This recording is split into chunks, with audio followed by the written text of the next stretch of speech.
ကျွန်တော်တို့ဒုတိယခေါင်းစဉ်တစ်ခုကိုကျွန်တော်သွားရအောင်ပထမခေါင်းစဉ်တစ်ခုကဘုရားသခင်ရဲ့အတူသွားလာခြင်း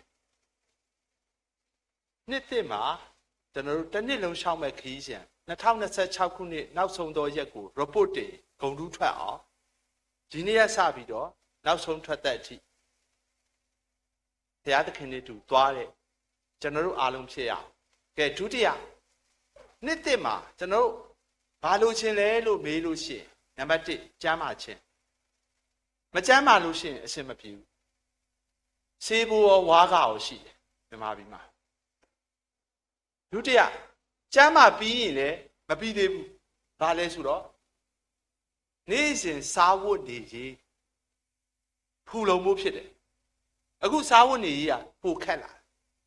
ကျွန်တော်ငယ်တော့ကမြန်မာပတ်စံအမြင့်ဆုံး100စံပတိပီရတယ်တမောမှာဆိုင်မှာအဲ့မထငစိန်ဆိုတပီ2ချက်ကပတ်စံအမြင့်ဆုံးဟာ100ဆိုအပီ90ရတယ်အခုကျွန်တော်တို့လက်ရှိအခြေအနေမြန်မာပြည်မှာပတ်စံအမြင့်ဆုံးနိုင်ငံတော်ကထုတ်ဝေထားတာ1000ဘယ်နှပီရလဲတပီပဲရတယ်2ပီမရဘူးအကျန်းဆံမှ2ပီရ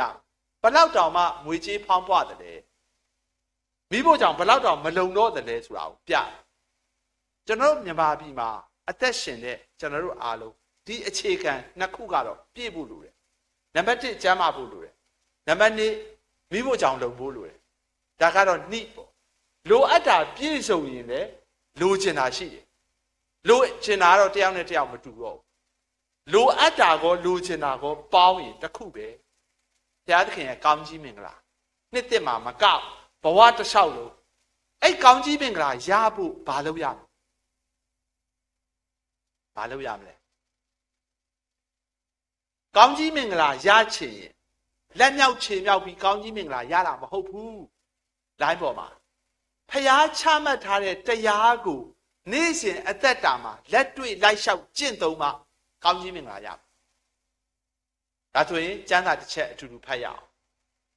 ဒုတိယခေါင်းစဉ်ကတော့နှုတ်ကပတ်တော်အတိုင်းအသက်ရှင်တော်သူဒုတိယခေါင်း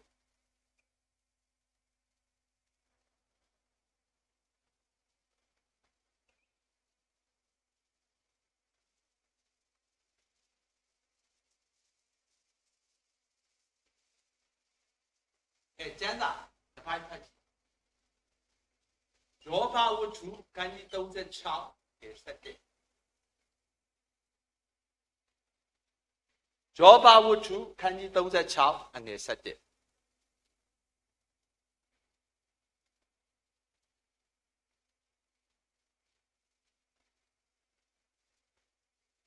တွေ့လို့ရှိရင်အတူတူဖတ်ကြည့်ရအောင်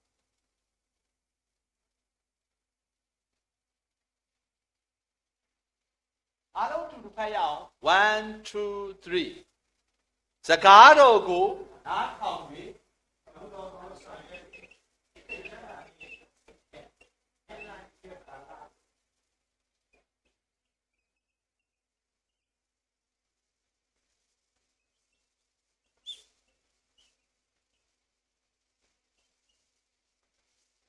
နှစ်ချက်လောက်ကိုင်း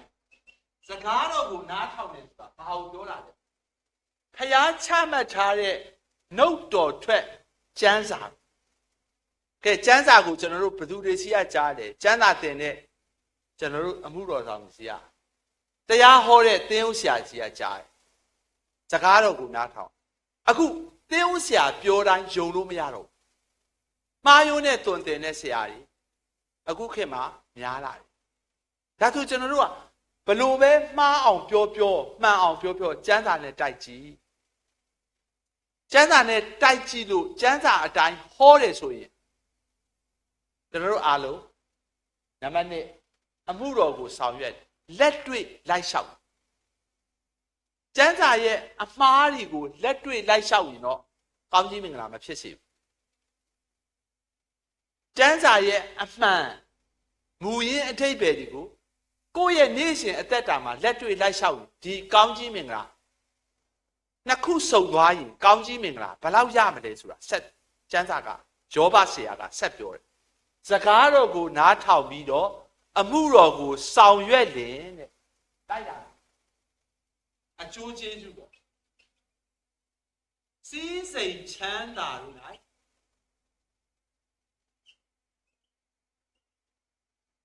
ပျော်မွေ့ပြီ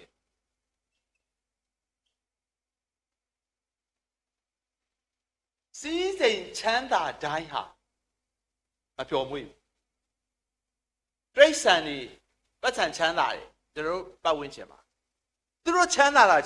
အိမ်မဝဘူးသူတို့ချမ်းသာတာနောက်ကျောမလို့ချမ်းသာကတော့ဘယ်လိုရဲ့စီးစိမ်ချမ်းသာနေ၌ပျော်မွေ့စီးစိမ်တိုင်းဟာမပျော်မွေ့ဘူးအိတ်ကောင်းခြင်းမအိပ်ရဘူးမတရားသိမ့်ပိုက်ထားတဲ့သူ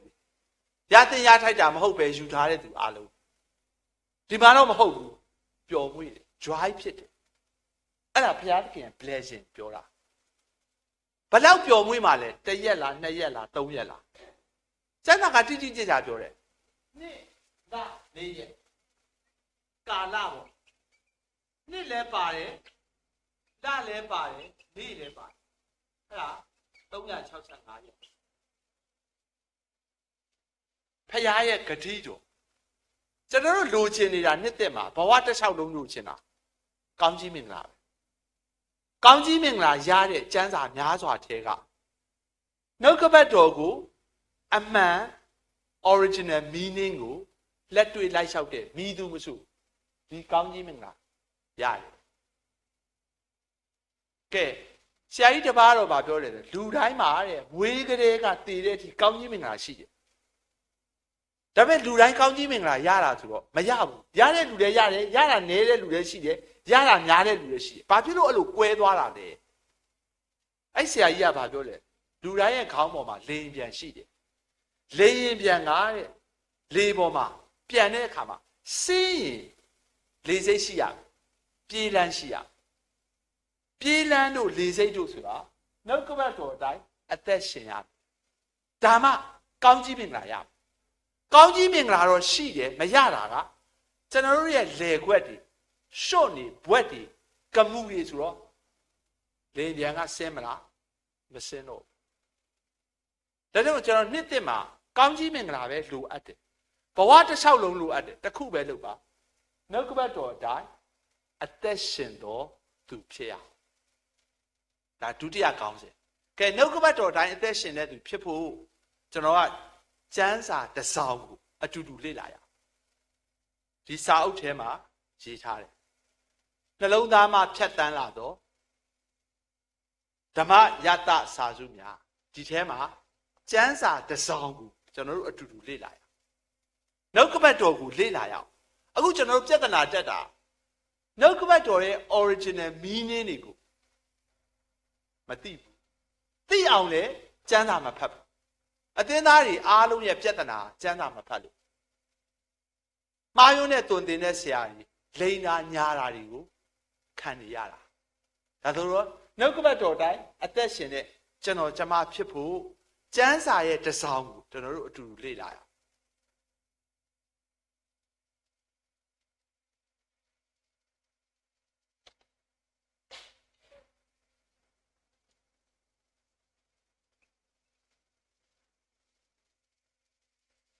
ကျွန်တော်ဖိလမုန်ဆိုတဲ့ကျမ်းစာကိုအတူတူဖွင့်ရအောင်ဓမ္မသစ်ကျမ်းမှာရှိတယ်။ तू ကအံ့ဩစရာကောင်းတယ်။ခန်းကြီး1အငယ်1ကနေ25ပဲရှိ။တစ်ခန်းပဲရှိ။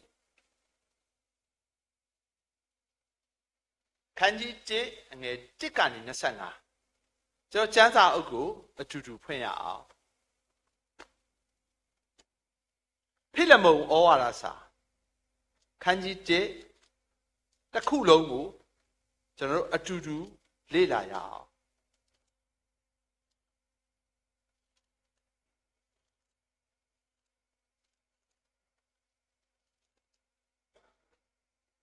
အားလုံးတွေ့ပြီလားဖိလမုန်ဩဝါဒစာခန်းကြီး1အငယ်1ကနေ25ဒီစာဆောင်တစ်ခုထဲမှာတရုတ်ဆောင်3ယောက်တရုတ်ဆောင်ကျွန်တော်ကျမ်းစာကိုအသင်းသားတွေကနားမလဲတာကျမ်းစာရဲ့ background ကိုမသိလို့ဖြစ်တယ် ကျမ်းစာကျောင်းတွေမှာတော့စနစ်တကျနှစ်ရှည်လများတင်တဲ့ကျမ်းစာကျောင်းတွေမှာတင်ပေးတယ်သင်တန်းအတူထွာတွေတက်တဲ့သူတွေကတော့အချိန်မရလို့မပြောတတ်ဘူးကျွန်တော်ကျမ်းစာကျောင်းကို၄နှစ်အနည်းဆုံးတက်ရတယ်ကျွန်တော်တို့ခေတ်တော့အခုကတော့2 ပတ်တက်2 နှစ်တက်ပြီးတော့ဆရာတက်လုပ်တဲ့သူတွေများလာတယ်ကဲကျမ်းစာကိုအသေးစိတ်လေ့လာရနံပါတ်1ရှင်ဘောလူနံပါတ်2အောနေတိနံပါတ်3ဖြစ်တယ်မဟုတ်သူတို့3ဦး3ဖလဲပတ်သက်ဆက်နေတာသိပြီးမှလည်းကျမ်းစာဖတ်တာနားတယ်ဥပမာဆိုပါစို့ကျွန်တော်နဲ့ကျွန်တော်အမျိုးသမီးစကားပြောထားတယ်အဲ့စကားပြောထားတာကျွန်တော်အမျိုးသမီးကကျွန်တော်စာပေးတယ်ဆရာကိုပေးဖတ်တယ်မြန်မာစကားပဲဒါပေမဲ့အဲ့နောက်ခံ background ကိုမသိထားရင် definition အမှန်မဖြစ်ဘူးဒီလိုပဲကျမ်းစာကကျွန်တော်တို့ကိုရေးတာမဟုတ်ဘူးရှင်ဘောလူကအဲ့ခေတ်မှာအဲ့လူတွေကိုရေးတာကိုနောက်ခံကျွန်တော်တို့သိမှပဲကျမ်းစာရဲ့ original meaning ကိုမှန်မှန်ကန်ကန်အဓိပ္ပာယ်ဖွင့်ဆိုနိုင်ဖြစ်တယ်ဒီစာဆောင်မှာတရုပ်ဆောင်3ယောက်တရုပ်ဆောင်အဲ့တရုပ်ဆောင်3ယောက်ရဲ့ပတ်သက်ဆက်နွယ်မှုကိုလည်းကျွန်တော်ဖော်ပြချင်နံပါတ်1တိုင်းရတဲ့သူရှင်ဘောလူဒီစာဆောင်ကထောင်ထဲမှာရေးရစာထောင်ထဲမှာရေးရဖြစ်ကဲရှင်ဘောလူနဲ့အောနေတိမမာတွေ့တယ်ထောင်ထဲမှာတွေ့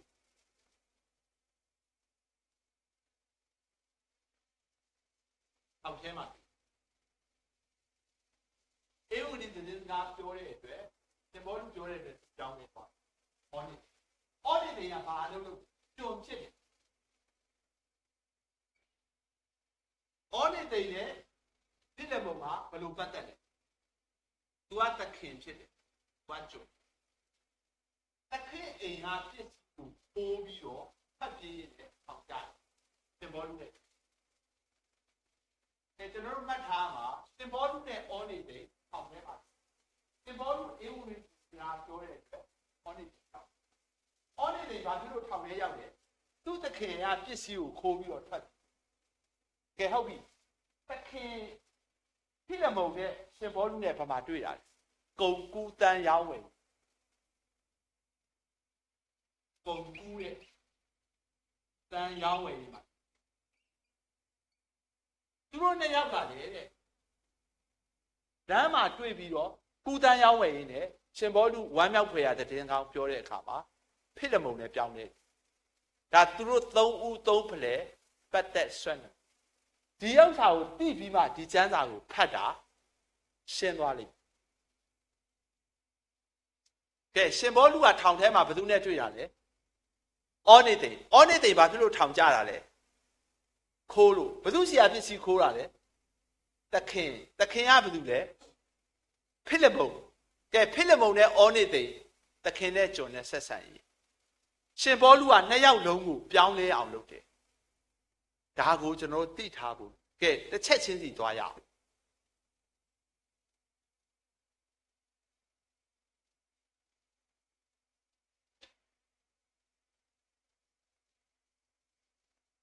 အဓိကတရုပ်ဆောင်ရှင်ဘောလူအကြောင်း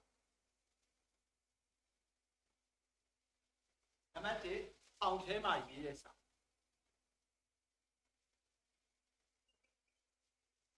အားပေးစာ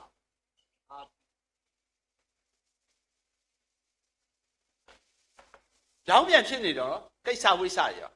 ထောင်ထဲရောက်တဲ့သူကထောင်ကနေအပြင်ထွက်ဖို့အပြင်ကလူက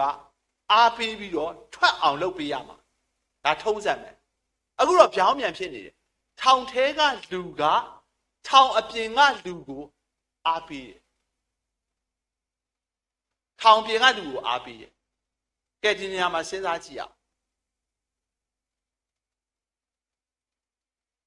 ဦးဝင်းတင်ဆိုရယ်ဆရာကြီးကသူစကားတစ်ခွန်းပြောတယ်တောင်ကူထောင်မှာအင်းစိန်ထောင်မှာထောင်ကြတဲ့အကျဉ်းသားပဲထောင်ကြတာမဟုတ်ဘူးမြမတပီလုံးလည်းထောင်ကြတယ်သူပြောတဲ့စကား तू ကတစ်သက်လုံးထောင်အဝတ်အစား အပြာရောင်အခုဝတ်ထားတဲ့ sky blue မဟုတ်အပြာရင်အပြာရောင်ကိုသူကတစ်သက်လုံးဝတ်တယ်နမတပီလုံးလဲထောင်ကြနေတယ်သူပြောတဲ့စကားခင်ဗျားတို့မေးကြည့်အောင်သူပြောတာမှန်သလားမမှန်ဘူးလားမှန်လားမှန်တယ်ဘာဖြစ်လို့လဲထောင်ဆိုတာကဝေးရပါလွတ်လပ်မှုကိုအကုန်လုံးပိတ်ဆို့ထားတာအခုကျွန်တော်ရန်ကုန်ကနေတောင်ကူလာတယ်လမ်းမှာစစ်ဆေးမြင်မြန်ချင်းခံရတယ်လုံခြုံရေးကြောင့်ပြည်သူလူထုလုံခြုံရေးလားသူတို့လုံခြုံရေးလား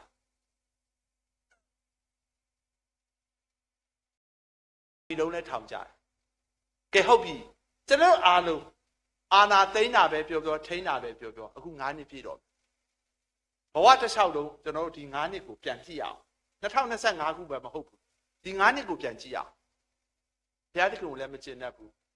ကျွန်တော်ခက်ကိုလည်းမကျင့်တတ်ဘူးကျွန်တော်အုပ်ချုပ်တဲ့သူတွေလည်းမကျင့်တတ်ဘူးတရိုးတိုက်ပဲကိုယ်စိတ်နဲ့ကိုယ်ပဲဆက်သွားနေတယ်ဘုရားလည်းဆုမတောင်းချင်ကျမ်းစာလည်းမဖတ်ချင်ဘုရားဘယ်နေရာမှာပုံနေတာလဲကိုယ်စိတ်ကိုတရွတ်တိုက်ပြီးတော့အသက်ရှင်တဲ့သူတွေကျွန်တော်ခရစ်ယာန်ဘာသာဝင်အများကြီးရှိတယ်အဲ့ထဲမှာခင်ဗျားတို့လည်းပါတယ်ဟုတ်သလားကျမ်းစာလည်းမဖတ်ချင်ဘူးဆုလည်းမတောင်းချင်ဘူးဘာမှလည်းမလုပ်ချင်တော့ဘူးဘုရားသခင်ကိုလည်းမကျင့်တတ်ဘူးမတရားမှုတွေအများကြီးထဲမှာဘာမှဘုရားသခင်ဘာမှအိတ်နေတာလဲတရွတ်တိုက်ကိုယ်စိတ်ကိုဖြတ်ပြီးတော့မသွားပါနဲ့ဒီနေ့စာဆောင်ကထောင်ထဲမှာကျွန်တော်တို့လိုခံစားနေရတာမနဲ့ဖန်သိမလားတပည့်ခါသိပါမသိတဲ့ရှင်ဘောလူကစိတ်မပြတ်အားမလျှော့ပဲနဲ့ထောင်အပြင်ကလူကိုအားပေးတယ်ကဲဒီနေ့ကစပြီးကျွန်တော်တို့ကိုယ်စိတ်ကိုတရွတ်တိုက်ပြီးတော့ခစ်တွေစနစ်တွေဖျားတွေအုပ်ချုပ်တဲ့သူတွေမကျင်တတ်တာမလုပ်တော့နဲ့ဒါဆိုဘာလုပ်ရမလဲကိုယ်မှာရှိတဲ့စုကျေးဇူးနဲ့အခြားသူကိုအားပေးတဲ့ကျွန်တော်တို့အားလုံးဖြစ်ရအောင်အကယ်၍ဒါကျွန်တော်တို့လိုစိတ်ပြက်လက်ပြက်နဲ့အသက်ရှင်မယ်ဆိုဒီစားတော့ထွက်လာမလားမထွက်လာဘူးကဲကျွန်တော်တို့အားလုံးဒီနေ့ရစပြီကိုဟာအခြားသူကိုအားပေးတဲ့သူဖြစ်ရအောင်ကဲကျမ်းစာတစ်ချက်ဖတ်ရအောင်ဂလာတိခန်းကြီး6အငယ်1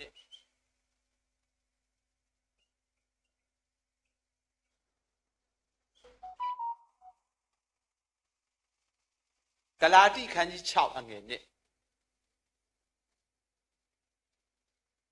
ဖတ်ကြည့်အောင်ထမ်းရွက်เสียဝန်ချင်းတို့ကိုအချင်းချင်းကူညီ၍ထမ်းရွက်ခြင်းအဖြစ်ခရစ်တော်တရားကိုကျင့်ကြတယ်အခုခေါင်းစဉ်က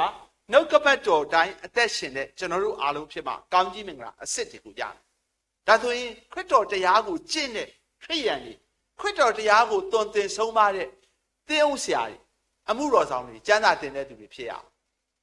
ကဲခရစ်တော်တရားအကျယ်ကြီးကွာအကြီးကြီးဆိုအများကြီးရှိတယ်ဆိုတော့ဘယ်တရားကိုကျင့်မလဲကျွန်တော်ခေါင်းစဉ်တစ်ခုပေးတယ်အားပေးပါ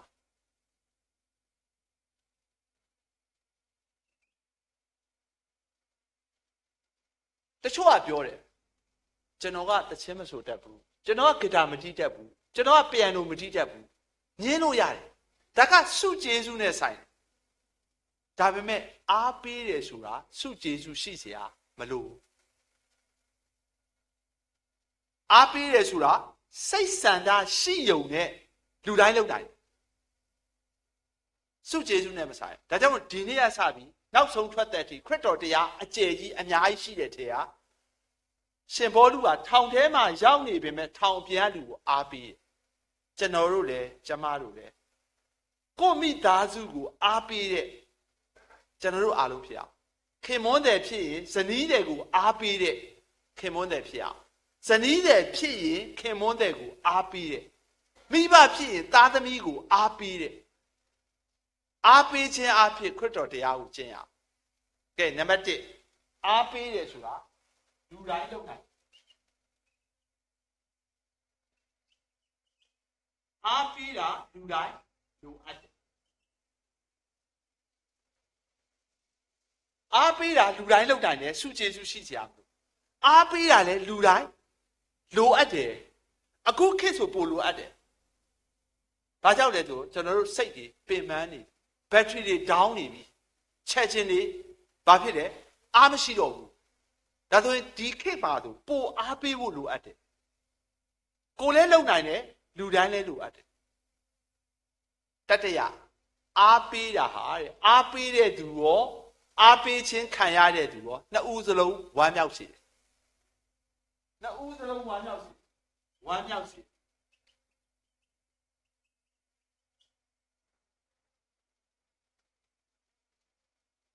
အားပေးခြင်းခံရတော်သူရောအားပေးတဲ့သူရော joy ဖြစ်စေနံပါတ်၄အားပေးတာပိုတိုးပွားစေကျွန်တော်ပတ်စံမရှိဘူးဆရာကစီမှာချီးမယ်ဆရာဒီမှာ10သိန်းရှိတယ်ကျွန်တော်က9သိန်းလောက်ဆရာကိုကျွန်တော်ပေးပါပတ်စံမရှိလို့ဆရာလည်းပေးတယ်9သိန်းရတယ်ဆရာအိတ်ထဲမှာ9သိန်းပဲကျန်တော့ယော့သွားတယ်အားပေးတာကမဟုတ်ဘူးမယော့သွားဘူးပိုတိုးလာတယ်အားပေးတာပိုတိုးပွားလာတယ်မကုံဆုံးနိုင်ဘူးကိုကပေးလိုက်လို့ယော့သွားမယ်ကိစ္စမဟုတ်ဘူးဆိုတာမှတ်ထားပါနောက်တစ်ခုကကျွန်တော်တို့အားလုံးကျွန်တော်မလာခင်တည်းကဒီအတင်းတော်ကအတင်းသူအတင်းသားအငယ်ဆုံးသောသူကိုအားပေးနေတာပဲစစ်ဆောင်တွေကိုအားပေးနေတာပဲဒုက္ခရောက်တဲ့သူအားပေးနေတာပဲပြဿနာကအားမရှိပဲအားပေးနေတာ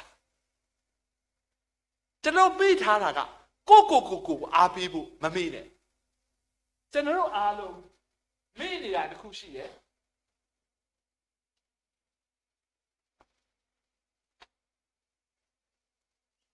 မိမိကိုမိမိအားပေးပါကျွန်တော်တို့ကလူများတော့အားပေးတာညံတယ်ဒါပေမဲ့အားရှိတာအားမရှိဘူးအားမရှိပဲအားပေးမထိရောက်ဘူးရေပေါ်မှာအယုတ်ရေးတာပဲဒါကြောင့်မလို့ကျွန်တော်တို့အားလုံးကိုအားပေးဖို့မမေ့နဲ့ကျွန်တော်တို့ကဘာဖြစ်လဲဆိုကိုအပြစ်တင်ဖို့ညံတယ်တပည့်လေးတယောက်ကအိမ်တော်မှာကျွန်တော်ပြောတယ်ဆရာသားကိုစူအောင်တဲ့ဘာဖြစ်လို့လဲအခုအိမ်တော်ကြာတာ9နှစ်ရှိပြီကလေး2ယောက်ရပြီသူကရီးစားဦးပြန်တတိယနေသူရီးစားဦးနဲ့ကွဲတာတဲ့သူ့အပြစ်ကြောင့်ကျမရှိမှလာပြောနေတယ်သူမားလို့ဆရာသားကိုဆုံးမအောင်ကျွန်တော်သားကိုပါပြောတယ်တပည့်တွေမင်းပြီးခဲ့တဲ့အရာတွေကိုဒီမှာလာပြောရင်မင်းမိမလည်းစိတ်မကောင်းဖြစ်တယ်မင်းအိမ်တော်ကြီးလည်းထိခိုက်စေမင်းကိုပြင်းအပြစ်တင်တာထားခဲ့လိုက်တော့သင်ငန်းစာယူပါမင်းကိုမင်းအပြစ်တင်တာမင်းမိမရှိမှမပြောနဲ့သူ့မိမကိုလည်းကျွန်တော်ပြန်အားပေးရသမီး तू ကရီးစားဦးဘလောက်ပဲရှိမင်းရဲ့ပိုင်ရှင်အစ်စ်ကမင်းမို့လို့အိမ်တော်ပြုတာခုကလေး2ယောက်တော့ရနေပြီ तू ပြောတာကိုခေါင်းနဲ့သိမ့်မထဲနဲ့တခါတည်းကျွန်တော်တို့ကကိုအပြစ်တင်ဖို့မြန်တယ်ကိုအားပေးဖို့တော့မေ့တယ်အဲ့လိုမေ့ရင်လူများကိုသွားအားပေးရင်အားရှိမလားမရှိဘူးမရှိတဲ့အတွက်အားမရှိတဲ့အားပေးမှုကမထိရောက်ကိုအားပေးဖို့မမေ့ကျွန်တော်မိသားစု3ယောက်ရှိတယ်ဒါကတော့အခုဘန်ကောက်မှာစာအုပ်အစ်စ်ထွက်ပြီးဆိုကျွန်တော်ကဘုရားမင်းမိုးချက်တဲ့အင်းကိုဒီညနေမစားတော့အပြစ်မှာသွားစားရအောင်ပပပတ်တည်လည်းမဟုတ်ဘူးဟုတ်တယ်ဒီနေ့လေစာအုပ်အစ်စ်ထွက်တယ်စာအုပ်အစ်စ်ထွက်တဲ့နေ့မှာပပစာအုပ်တအုပ်ထွက်ဖို့မလွယ်ဘူးကိုပို့အားပေးတာကိုဂုံပြုတာဒီစာအုပ်တအုပ်ထွက်ဖို့ဆိုရင်အချိန်ရောငွေရောဘာဖြစ်လဲဆိုတော့ဉာဏ်ပညာရောစိုက်ထုတ်ထားတာတာကိုဒီအကျင့်ကိုသူ့ဘဝမှာဘာဖြစ်လဲကောင်းတာလုပ်တဲ့အချိန်တိုင်းသူ့ကိုယ်သူပြန်အားပေးဖို့မမေ့အောင်ကျွန်တော်ကကျင့်သုံးခိုင်းတာကျွန်တော်အားလုံးကိုအားပေးဖို့မပြတ်ကွက်နဲ့ကဲနောက်တစ်ချက်ကိုကတော့အားရှိပြီကိုမိသားစုလည်းအားရှိပြီကိုအသင်းတော်လည်းအားရှိပြီအဲ့ဒါနဲ့မလုံလောက်ဘူးပတ်ဝန်းကျင်မှာကောင်းတာလုပ်တဲ့သူတွေကိုအားပေးဖို့မမေ့နဲ့ ကိုယ့်အိမ်မှာတော့အားလုံးโอเคနေတယ်လုံခြုံနေတယ်ကောင်းကြီးမင်္ဂလာခံစားရတယ်လက်မြောက်ခြေပြောင်းတဲ့ line ပေါ်မှာကျေးဇူးတော်ချီးမွမ်းနေုံနဲ့မလုံလောက်ဘူးမြန်မာပြည်မှာကိုဟာနိုင်ငံသားကောင်းပြည်သားအောင်အကာအကွယ်မဲ့နေတဲ့ဒုက္ခရောက်နေတဲ့ခက်ခဲနေတဲ့ကောင်းတာလုပ်တဲ့သူတွေကိုအားပေးဖို့မမေ့နဲ့ကျွန်တော်ရက်ကွက်ကအားရှိမှကျွန်တော်မြို့နယ်ကအားရှိမှကျွန်တော်နိုင်ငံအားရှိမှကျွန်တော်တငယ်ချင်းတွေ NGO မှာလုပ်တယ်ကောင်းတာလုပ်ခဏလေးနေပျောက်သွားတယ်ဘာဖြစ်လို့ပျောက်သွားတာလဲဆရာတဲ့ကျွန်တော်မြန်မာပြည်မှာကောင်းတာလုပ်ခက်ခဲတယ်ရက်ကွက်အုပ်ချုပ်ရေးမှုတွေနဲ့အဆင်ပြေအောင်ပေါင်းရတယ်အဲ့ဒါမကြောက်ဘူးတဲ့ကျွန်တော်တို့ကြောက်တာဆရာတွေနဲ့ခရိယန်တွေပဲကြောက်တာဘာဖြစ်လို့လဲကျွန်တော်ကောင်းတာလုပ်နေတာကိုလက်ပိုက်ကြည့်နေတယ်ဒီကောင်းလေးဘယ်တော့အလုပ်တွေရက်မလဲကျွန်တော်အားနေသွားလို့ရှိရင်အပြစ်တင်တဲ့စကားတွေအမြဲပြောတယ်ခရိယန်တွေရဲ့အားပေးမှုသင်းဆရာရဲ့အားပေးမှုမခံရတဲ့အခါမှာရက်ကွက်မှာကောင်းတာလုပ်တာတွေလည်းပျောက်သွားတယ်ဒါကြောင့်ကျွန်တော်ကတတိရတယ်ငါတို့အရှင်ပြေလို့အားရှိလို့အသင်းတော်ကအားရှိလို့မလုံလောက်ဘူးဒီရက်ကွက်မှာအားမရှိတဲ့သူတွေအားပေးဖို့ကောင်းတာလုပ်တာသူတွေကိုအားပေးဖို့မပြတ်ကွက်နဲ့အခုကျွန်တော်တို့ပြတ်ကွက်တဲ့အတွက်ကိုယ့်အိမ်မှာအရှင်ပြေပြီးရောဆိုအခုတကားလာခောက်မတရားမှုတွေကအိမ်ထဲရောက်လာတယ်ငါနဲ့မဆိုင်ပါဘူးဆိုတာမဟုတ်တော့ဘယ်မင်းပဲအစိုးရပဲတက်တက်ငါတို့ကိုထမင်းကိုစားလာအဲ့လိုပြောတဲ့သူတွေအကုန်လုံးအခုကုံစင်းလုံးကြီးတော့သူလည်းခံရတယ်ကိုလည်းခံရတယ်အတန်တိတ်ကိုမတရားမှုကမျက်ွယ်ပြုတ်ရင်ကိုယ့်အိမ်တကားကိုတကားခောက်တယ်ဒါကြောင့်ကျွန်တော်တို့အားလုံးအားပေးခြင်းအဖြစ်ဒီနေ့ရစပြီးခရစ်တော်တရားကိုကျင့်ဖို့ကျွန်တော်ပထမတစ်ချက်ပေါ်ပြချင်အားပေးတာလေစုကျေးဇူးရှိစရာမလိုဘူးပတ်စံရှိစရာမလိုဘူးဒီဂရီတွေဘွဲတွေကြီးစရာလည်းမလိုဘူးကိုယ်စံထားရှိုံနဲ့ကိုလုံနိုင်တယ်ဒီလုံနိုင်တဲ့အရာကတစ်တစ်လေးလို့ထင်ပေမဲ့အကြီးကြီးကိုကောင်းကျိုးချမ်းသာဖြစ်စေတယ်ဒါကြောင့်ကျွန်တော်အားလုံးဒီနေ့ကစပြီးနှုတ်ကပတ်တော်တိုင်းအသက်ရှင်မှကောင်းကြီးအသက်တွေရမယ်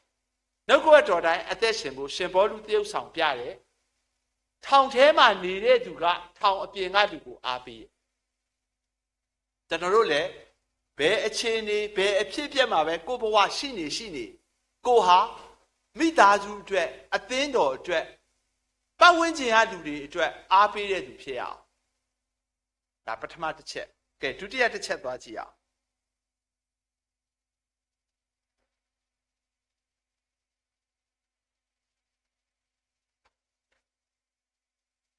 နံပါတ်1ဒီတရုပ်ဆောင်ကအားပေးတယ်ဒီဘောလူကအားပေးခြင်းအပြင်ခရစ်တော်တရားကိုကျင့်ဒုတိယခန်းကြီး1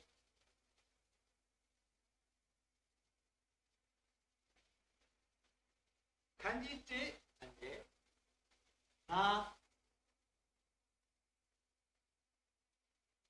အကြည့်အောင်ဟဲ့တယ်မောဩဝါဒစာဖွင့်ထားပါခန်းကြီး1အငယ်9အတူတူဖတ်ရအောင်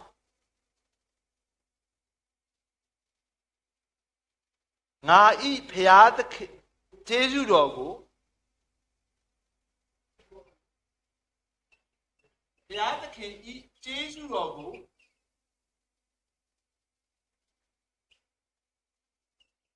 အစဉ်ချီးမွမ်းနံပါတ်1နံပါတ်2ဆုတောင်းပတနာပြုသူ့အတွက်လားသူတစ်ပါးအတွက်ဆုတောင်းသူတစ်ပါးအတွက်သူထွက်ဖို့အတွက်ဆုတောင်းတာမဟုတ်ငါ့ကိုရှေ့နေရှာပေးငါ့ကိုတရားသူကြီးရှာပေးငါ့ကိုဘာရှာပေးမပြောဘူးထောင်ထဲမှာနေတာနံပါတ်1အားပေးခြင်းအဖြစ်ခရစ်တော်တရားကိုကျင့်နံပါတ်2ဘုရားသခင်ရဲ့ကျေးဇူးတော်ကိုဘယ်လိုချီးမွမ်းတာလဲအစဉ်ချီးမွမ်းတယ်ကဲချီးမွမ်းစရာကောင်းတဲ့နေရာဒေသအဖြစ်သလားထောင်ထဲမှာဖြစ်သလားမဖြစ်ဘူးဒါပေမဲ့ကိုလောက်ရမှာကချီးမွမ်းဖို့ပဲကဲမြန်မာပြည်ရဲ့လက်ရှိအခြေအနေချီးမွမ်းစရာကောင်းလား မကောင်းဘူးစစ်ဆောင်တွေဖြစ်လာတယ်ပြီးတော့ကိုယ့်ရဲ့ဘုရားကျောင်းတွေမိရှို့တာတွေရှိလာတယ်နမပြည်မှာဘုရားရှိခိုးဖို့ဘုရားကျောင်းမရှိတော့ဘူးကိုယ့်အိမ်ပြန်ဖို့အိမ်တွေမိရှို့ခံရတယ်ကြီးမားစရာကောင်းတဲ့အဖြစ်အပျက်အခြေအနေမဟုတ်ဘူးဒီအချိန်မှာကျွန်တော်တို့ဘုရားကိုအပြစ်တင်အုပ်ချုပ်သူကိုအပြစ်တင်ဘာမလုပ်ပါနဲ့ကျွန်တော်လုပ်ရမှာကချီးမွမ်းစရာမကောင်းတဲ့အခြေအနေအဖြစ်အပျက်ဖြစ်နေပေမဲ့ကျွန်တော်ချီးမွမ်းရမယ်ဘယ်လိုချီးမွမ်းရမလဲအစဉ်ချီးမွမ်းရမယ်အစဉ်ချီးမွမ်းဒုက္ခရောက်တဲ့အချိန်မှာချီးမွမ်းတာဟာကိုယ့်ရဲ့ဝိညာဉ်ရေးရာရင့်ကျက်ခြင်းပြသတာကောင်းစားတဲ့အချိန်အောင်မြင်တဲ့အချိန်အစဉ်ပြေတဲ့အချိန်ချီးမွမ်းတာတိတ်မထူးဆန်းဘူးအခုကျွန်တော်တို့လုပ်ရမယ့်အရာကခက်ခဲနေတဲ့အချိန်မှာပဲဘုရားကိုကျေးဇူးတော်ချီးမွမ်းပါဘာကြောင့်လဲအသက်ရှင်နေရသေးတယ်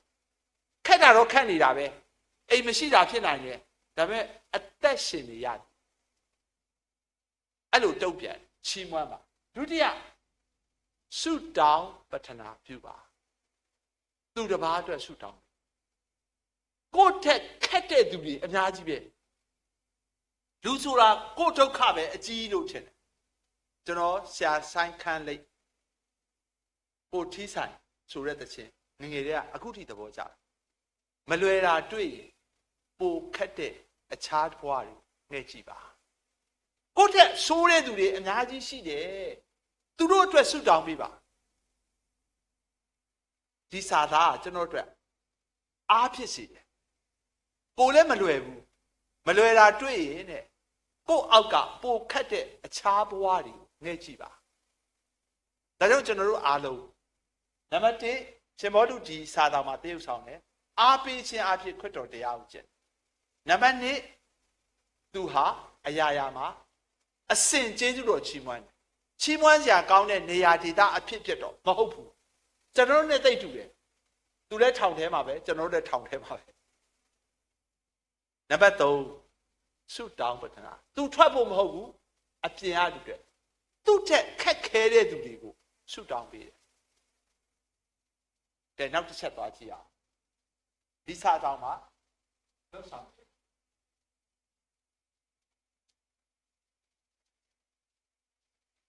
အန်ကြီးကျေ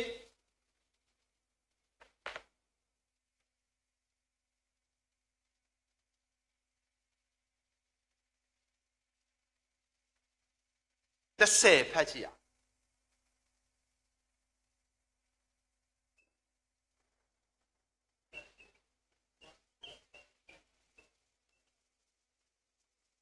ဖြစ်ပွားစီတော့ဒါအဲ့ဒါဘယ်သူ့ကိုပြောတာလဲထောင်ထဲမှာသူ့နဲ့ဘယ်သူတွေ့ခဲ့လဲအော်နေတယ်ပြောတာလှပတဲ့အရာအားလုံးဟာတဲ့ခက်ခဲထဲရပဲထွက်ပေါ်လာဒီတရားဟောချက်မှာရေးထားတယ်ဒီစာအုပ်မှာပါတယ်တက်တောက်တက်တာဇုံထဲမှာကောင်းတဲ့အရာဘယ်တော့မှမထွက်ဘူးခက်တဲ့အချိန်ကြီးမှာပဲကောင်းတာထွက်တယ်အခုကျွန်တော်အတန်တော့မတည့်ဘူးအဆိုတော်ဒီသဘောကျတယ်ခင်မောင်တိုးဆိုတယ်တူးလဲဆိုတယ်မြတ်တွေပလဲဆိုတာကမာကောင်တွေရဲ့မျက်ရည်ဆုထားတာကမာကောင်တွေရဲ့မျက်ရည်ဆုထားပြီးမှတန်ဖိုးရှိတဲ့ပလဲဖြစ်တာဒီနေ့ဒုက္ခတွေထောင်ထဲမှာအကျဉ်းခံရတယ်ဘယ်နှစ်သေမလဲမသိတဲ့သူ့ဘဝဟာအခုဝမ်းသာစရာထောင်ထဲမှာခက်ခဲတဲ့အခါမှာလှပတဲ့အရာထွက်ပေါ်လာအဲ့ဒါကတော့ထောင်ထဲမှာသူတွေ့တယ်ဩနေသိဟာသူ့ရဲ့ဝေမြောက်စရာသတင်းကောင်းကိုပြောတာကိုလက်ခံလိုက်တဲ့အတွက်ဒါပေမဲ့ကျွန်တော်တို့အားလုံးခက်ခဲတဲ့အချိန်မှာဒီပွဲပြီးရင်ကောင်းတဲ့အရာဘာထွက်လာကျွန်တော်ပြင်ဆင်ရအောင်လှပတဲ့ပြောင်းလဲမှုဟာထောင်ထဲမှာတွေ့ရတယ်ဘယ်သူတွေ့ရလဲဩနေသိပြောင်းလဲသွားတယ်ကဲရှင်ဘောဓုသာထောင်ထဲမရောက်ရင်ဩနေသိသာထောင်ထဲမရောက်ရင်သခင်ခရစ်တော်ကိုတစ်သက်လုံးတည်တဲ့အထိလက်ခံမှာမဟုတ်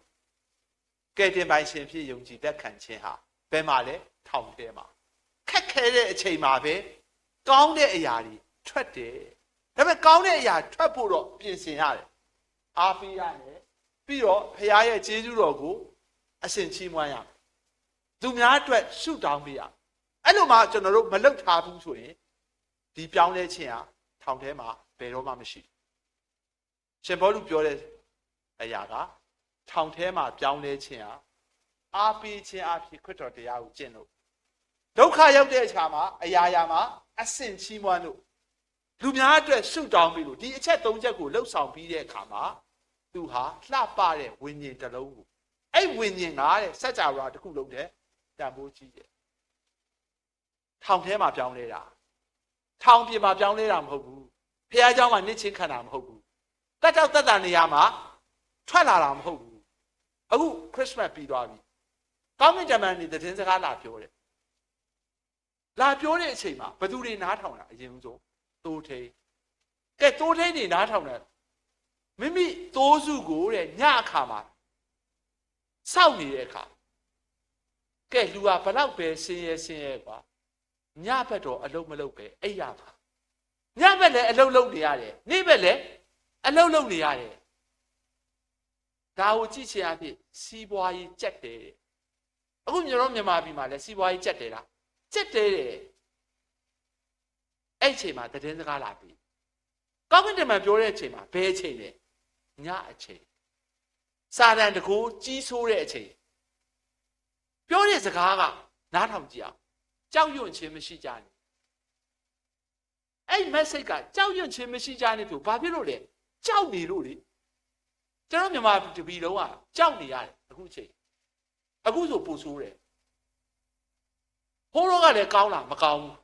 ကျက်စုပင်စိုက်ပျိုးရေးဒီအမျိုးသားရေးတာဘူးကျွန်တော်ဝန်ထမ်းလောက်ရတာပဲသူ့ဆန်စားတော့လောက်ရတာပဲကျက်စုပင်စိုက်ရင်စီထွက်တယ်ဆိုတာဟုတ်မှမဟုတ်တာကဘာလည်းမတတ်မှတ်ဘူးမြန်မာပြည်မှာထူးထူးခြားခြားကြီးအများကြီးပဲပြီးတော့သူတို့အဖွဲ့တွေကိုခေါင်းစဉ်ပေးတယ်ငြိမ်ဝတ်ပိပြာရေးတိဆောက်ရေးအဖွဲ့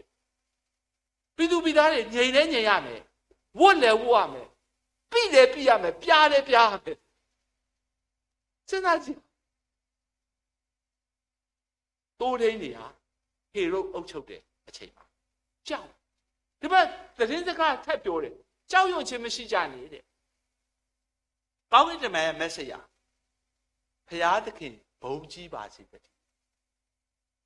ဒီကြောက်ရွံ့နေတဲ့အချိန်မှာမကြောက်တဲ့တရားကိုကောင်းကင်တမန်တွေကတိုးထိန်ကိုဟောတယ်လို့ကျွန်တော်တို့ကြောက်နေတဲ့နိုင်ငံမှာအားလုံးကိုကြောက်နေရတဲ့အချိန်မှာကျွန်တော်တို့နံပါတ်1ဖျားကိုထားပါဘုရားသခင်ဘုန်းကြီးတော်မူစေတည်းဆိုတာအကြောက်တရားကိုဘာဖြစ်လဲမကြောက်တရားသတင်းစကားဘုရားသခင်ကိုနံပါတ်1ထားရင်နံပါတ်2ကောင်းကြီးမင်္ဂလာနှစ်ခုတွေ့ရမြေကြီးပေါ်မှာရိမ်တက်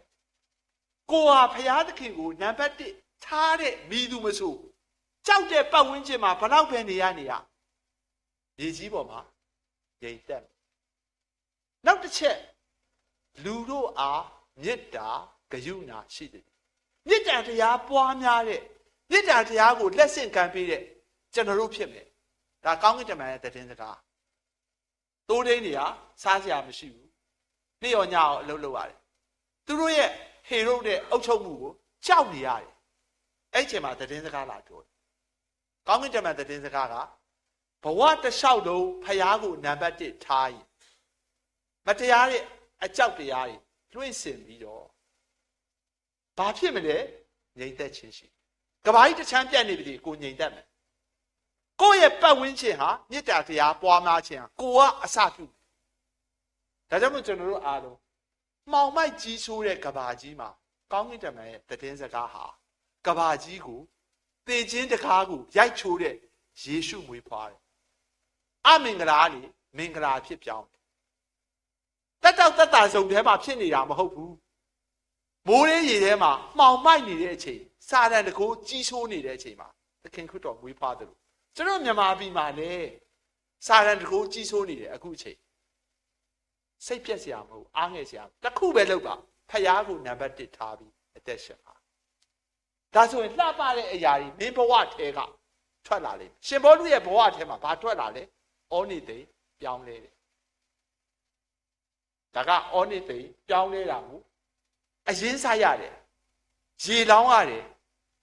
အလုတ်လောက်ရတယ်ဘာလို့လဲအားပေးတယ်အရာရာမှာအစဉ်ချီးမွမ်းတယ်သူများအတွက်ဆုတောင်းကောင်းတယ်လို့ဆိုထွက်လာတယ်ဩနိသိပြောင်းလဲကဲနောက်တစ်ချက်သွားကြည့်အောင်ခန်းကြီး1အငယ်9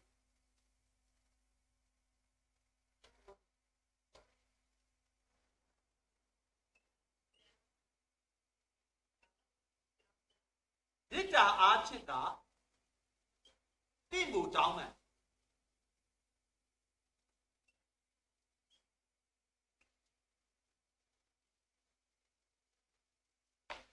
အဲ့စကားကတရုတ်ဆောင်ရဲ့ Academy Shop လူတစ်ယောက်ကဘဝမှာမာစတာပိရှိတယ်သူ့ရဲ့ Academy Shop ဒီစာဆောင်မှာရှင်ဘောလူကမေတ္တာအားဖြင့်သာတင့်ကိုတောင်းမှန်ကဲဒီမှာပြိဿတွေကိုမေးကြည့်အောင်ခင်ဗျားတို့ဘဝမှာတောင်းမှန်ဘူးလားကျွန်တော်ပြောတဲ့မြန်မာစကားနားလည်လားကြောင်ကြည့်နေတယ်ခင်ဗျားတို့ဘဝမှာတောင်းမှန်ဘူးလားတောင်းမှန်ဘူးလားဗောဘာဖြစ်လို့လဲကိုကအမားကြီးကင်းတဲ့သူမှမဟုတ်တာဟုတ်လားတောင်းမှန်ဘူးတဲ့ဘယ်ချိန်မှာတောင်းမှန်တာလဲဘယ်ချိန်မှာလဲအမားလုပ်တဲ့အချိန်မှာတောင်းမှန်ကဲလူဟာ perfect မဟုတ်ဘူးပြည့်စုံတဲ့လူသားမဟုတ်ဘူးကျွန်တော်တို့က original sin ပေါ့အမေပိုက်ထဲကရှိတယ်အပြစ်လုပ်တယ်တောင်းမှန်ရင်လူပီတာတယ်ကဲဒုတိယအုပ်စုမှားလဲမှားသေးတယ်မတောင်းမှန်အဲ့အမားကိုနောက်လူကိုလက်ဆင့်ကမ်းပေးတယ်အဲ့ဒါလူရုပ်မှာတော့ပတ်ဝန်းကျင်မှာတွေ့တယ်မှားပြီးတော့မတောင်းမှန်မှားပြီးတော့အဲ့အမားကိုလူများကိုလက်ဆင့်ကမ်းပေးတယ်အဲ့အမားကိုသူမလောက်ကြောင်းကိုဖုံးတဲ့ထပ်မာတယ်အဲ့ဒါလူရုပ်မှာလောကမှာလူနှမျိုးပဲရှိတယ်မှားရင်တောင်းမှန်ရအဲ့ဒါလူပိတာတောင်းမှန်တာဆက်เสียမဟုတ်ဘူးတောင်းမှန်တာကိုယ့်ဘဝကိုအပေါ်ရောက်လာအောင်လုပ်တာမတောင်းမှန်ပဲဖုံးထားရင်ကိုယ့်ဘဝကိုဘဝပြတ်အောင်ကိုယ်တိုင်လုပ်တာအဲ့ဒါလူယုံမာတွေပဲလုပ်တယ်ကဲမြန်မာပြည်မှာမတောင်းမှန်တဲ့ဇလန်တစ်ပုဒ်ပြောကြည့်အောင်မတောင်းမှန် OPJ ကာတွန်းတစ်ခွက်ဆွဲမြန်မာပြည်တစ်ခုလုံးကိုသိကာတွန်းတစ်ခွက်ကအကုန်လုံးကိုမိပေါင်းထိုးပြတယ်အခုသက်ရှိချင်ချာရှိနေတယ်ကျွန်တော်ကြိုက်တဲ့ကာတွန်းဆရာခစ်ကူသူကရေးတယ်ဘာရေးတယ်မြန်မာလူမျိုးနဲ့နိုင်ငံသားပုံဆွဲအပြေးပြိုင်မြန်မာလူမျိုးက8ယောက်နိုင်ငံသားနောက်မှာအောက်မှာစာတန်းတန်းထိုးတယ်လူဆိုတာလူများထက်ဦးအောင်ပြေးနိုင်ရမယ်ဒါပထမတစ်ခွက်သူ့ကာတွန်းကတစ်ခွက်တည်းမဟုတ်၄ခွက်ရှိတယ်နောက်တစ်ခွက်ကတော့သူ့ပြိုင်ဘက်ကသူ့နဲ့အတူတူဖြစ်သွားပြီသူကအရင်မဦးတော့ဘူးပထမတစ်ခွက်လို့မဦးတော့ဘူးပြိုင်ဘက်ကသူ့နဲ့အတူဖြစ်သွားပြီအောက်မှာစာတန်းလေးတန်းထိုးတယ်ဆရာလူဆိုတာရင်ပေါင်တန်းနိုင်ရပြီတတိယအကွက်ကသူ့ပြိုင်ဘက်ကသူ့ရှေ့ရောက်သွားပြီသူကနောက်ကျန်ခဲ့ပြီအောက်မှာစာတန်းလေးတန်းထိုးတယ်လူဆိုတာလူများနောက်ကခက်လန်းလာရ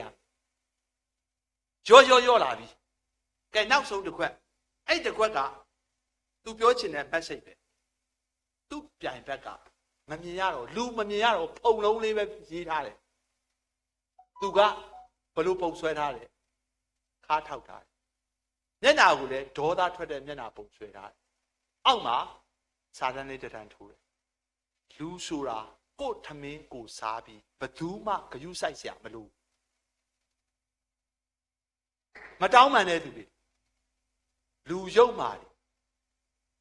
မြမပြည်ဟာတစ်ချိန်လုံးကဒီကံအသင့်ကြတယ်အရှိတောင်အာရှမှာတဲ့အတိုးတက်ဆုံးနိုင်ငံလို့သတ်မှတ်ခြင်းခံရအခုတိုးတက်တယ်ဆိုရဲစင်ကာပူမြန်မာပြည်ကိုအားချတယ်စင်ကာပူကမြန်မာပြည်ကိုဂုဏ်ပြုတဲ့အတွက်ရန်ကုန်မန္တလေးသူတို့မြို့တွေမှာဂုဏ်ပြုတယ်ငါတို့အားချရတဲ့နိုင်အခုတော့အဲ့လိုမဟုတ်တော့ ဒီကွမ်ယူကလက်နက်တွေဘာဖြစ်လဲစစ်တပ်တွေအကြီးကြီးမချဲ့ခိုင်းမတိုးတက်ခိုင်းဟုတ်မဖွဲ့စည်းခိုင်းသူဘာပြောလဲဆိုတော့ငါတို့နိုင်ငံသားတွေပညာတတ်အောင်လုပ်တခြားနိုင်ငံကလူတွေငါတို့နိုင်ငံမှာလာကြုံခံရလိမ့်မယ်လက်နက်နဲ့အနိုင်ယူတဲ့ခေတ်မဟုတ်ဘူးတဲ့ပညာနဲ့အနိုင်ယူတဲ့ခေတ်အခုကျွန်တော်နိုင်ငံသားတွေစင်ကူသွားတယ်ဘာသွားလို့တာကျောင်းဆရာမတွေတက္ကသိုလ်လည်းပြီးနေပြီအိမ်ဖော်ပဲကျွန်တော်နိုင်ငံအားလုံးဟာစပွဲတို့အိမ်ဖော်ပဲထွက်တယ်ဝမ်းသာစရာမဟုတ်ဘူးတကယ်တော့ဝမ်းနည်းစရာကောင်းတယ်ကျွန်တော်နိုင်ငံသားကိုခဏခဏမရောက်ဘူးအသက်ကြီးတဲ့သူတွေရောက်ရင်မျက်ရည်ကျတယ်တစ်ချိန်တော့ငါတို့ပြိုင်ဘက်မဟုတ်ဘူးငါတို့နောက်မှနေခဲ့တဲ့နိုင်ငံတွေအခုငါတို့ရှေ့မှာငါတို့လိုက်မနိုင်တော့ဘူးအဲ့လိုအခြေအနေဖြစ်နေတာတော့မှလက်ရှိတာဝန်ယူတဲ့သူတွေကကိုယ်ထမင်းကိုစားပြီးဘယ်သူမှဂရုစိုက်စရာမလိုဘူးပြောတော့ပဲအဲ့ဒါဘာကိုပြတာလဲမှားတာကိုနောင်တမရမှားတာကိုဘာဖြစ်လဲ तू မဟုတ်ကြောင်းကိုထပ်မှားတဲ့အခါမှာကျွန်တော် generation ဟာလူများရဲ့ခြေချူလက်ကြားအောက်မှာတိတ်နေစွာဖြစ်နေရပညာမတတ်တဲ့အခါပညာရေးကိုဖျက်လိုက်တာနဲ့အကုန်လုံးဒုက္ခရောက်တာတရားသူကြီးအပြက်ကြီးဖြစ်လာသင်းဦးဆရာအပြက်ကြီးဆရာဝန်အပြက်ကြီးအင်ဂျင်နီယာအပြက်ကြီးအခုမြန်မာပြည်မှာအပြက်ကြီးလည်းပဲကျွန်တော်လက်ပန်းလုံးနေရတယ်ပညာရေးတစ်ခုကိုဖျက်လိုက်တာနဲ့အကုန်လုံးပြက်စီကြOPJ ပဲသူ့ရဲ့နာမည်ကျော်ကာတွန်းတစ်ခွက်သူ့သားငငယ်တော့3တန်းအိမ်မှာစာကြက်နေသူ့သားကလည်းစာကြက်ရင်အတန်ထွက်အောင်ကြက်တယ်ကျွန်တော်အဖေဥပကျွန်တော်အမေတော်များသူကကြားတော့နားထဲမှာမတည့်သူ့ရဲ့ကလောင်နာမည်က OPJ သူ့ရဲ့နာမည်အရင်ကဦးဝင်းနိုင်ငါသား3တန်းသားကိုဦးဝင်းနိုင်ပြောင်းပါဥပမလုံးနဲ့မင်းအဖေကဥပမဟုတ်ဘူးဦးဝင်းနိုင်အဖေတဲ့သားစာချက်နေတာမနောက်ချက်နဲ့ကျွန်တော်အဖေဥပကျွန်တော်အမေတော်များ OPJ ကမကျင်တဲ့မိဖို့ကြောင့်မှရှိတဲ့မိန်းမကိုမိန်းမကြီးမင်းသားကဥပပဲပြောနေတယ်မင်းဥပနဲ့ဘယ်လိုပတ်သက်တယ်ငဲ့ဒီထောင်းနေတဲ့မိဖို့ကြောင့်မိန်းမပြောတယ်ရှင်းခလေးစာချက်နေတာကိုဘာမှမနေနဲ့မပြောနဲ့တဲ့အဲ့မှာသားပြန်ပြောတယ်အဖေတဲ့ကျွန်တော်တယောက်ပဲဥပမဟုတ်ဘူးတကြောင်လုံးဥပအဲ့မှာ OPJ ကဥပငါတို့ရက်ွက်ထဲမှာငါတို့မြို့နယ်ထဲမှာတော်တော်တောင်းကြမှာပါကျွန်တော်ကျောင်းမှာအင်္ဂလိပ်စာသင်ရကျွန်တော်အဖေဥပကျွန်တော်အမေတော်များတကယ်တော့ဥပလည်းမဟုတ်တော်များလည်းမဟုတ်ပညာရေးစနစ်ကိုဖျက်ဆီးလိုက်တာကျွန်တော်နိုင်ငံတစ်ခုလုံးကအပြက်တရားသူကြီးအပြက်ရှေ့နေအပြက်သင်းဦးဆရာအပြက်ဘုန်းကြီးအပြက်တွေနဲ့ကျွန်တော်အပြက်တွေနဲ့နှပန်းလုံးနေတော့အားလုံးဒုက္ခရောက်တာဒါကြောင့်မှကျွန်တော်တို့ကနံပါတ်1မှားရင်ဝန်ခံအဲ့ဒါလူပိသားတယ်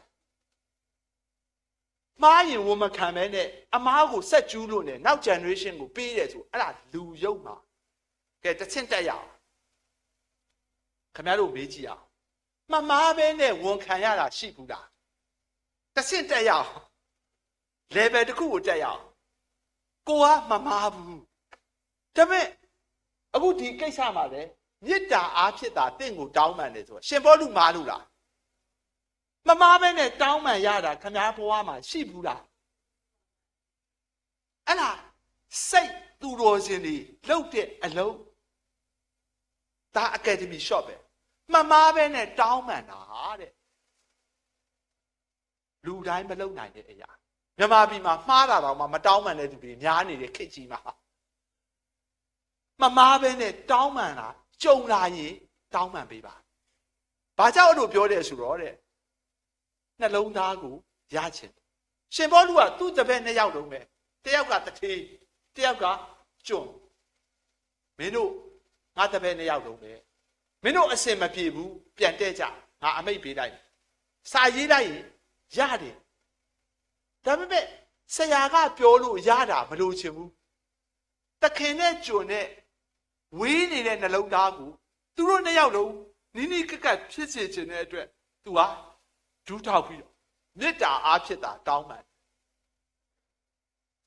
ကဲခင်ဗျားတို့ကျွန်တော်မေးကြည့်မယ်နှစ်တစ်ထဲဝင်နေပြီ3 ရက်ခင်ဗျားတို့ရင်ဘတ်ထဲကိုနာကျင်အောင်လုပ်တဲ့သူတွေရှိတယ်အသက်ကြီးတာခင်ဗျားတို့ခွင့်လို့ရလားတောင်းပန်ရ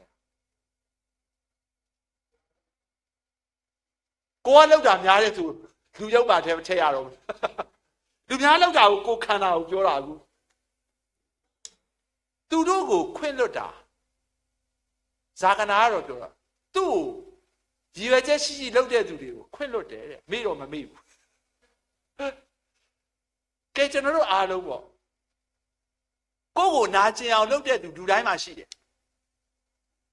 သူတို့ကိုကျွန်တော်တို့ခွင့်လွတ်ရအောင်တောင်းပန်ရအောင်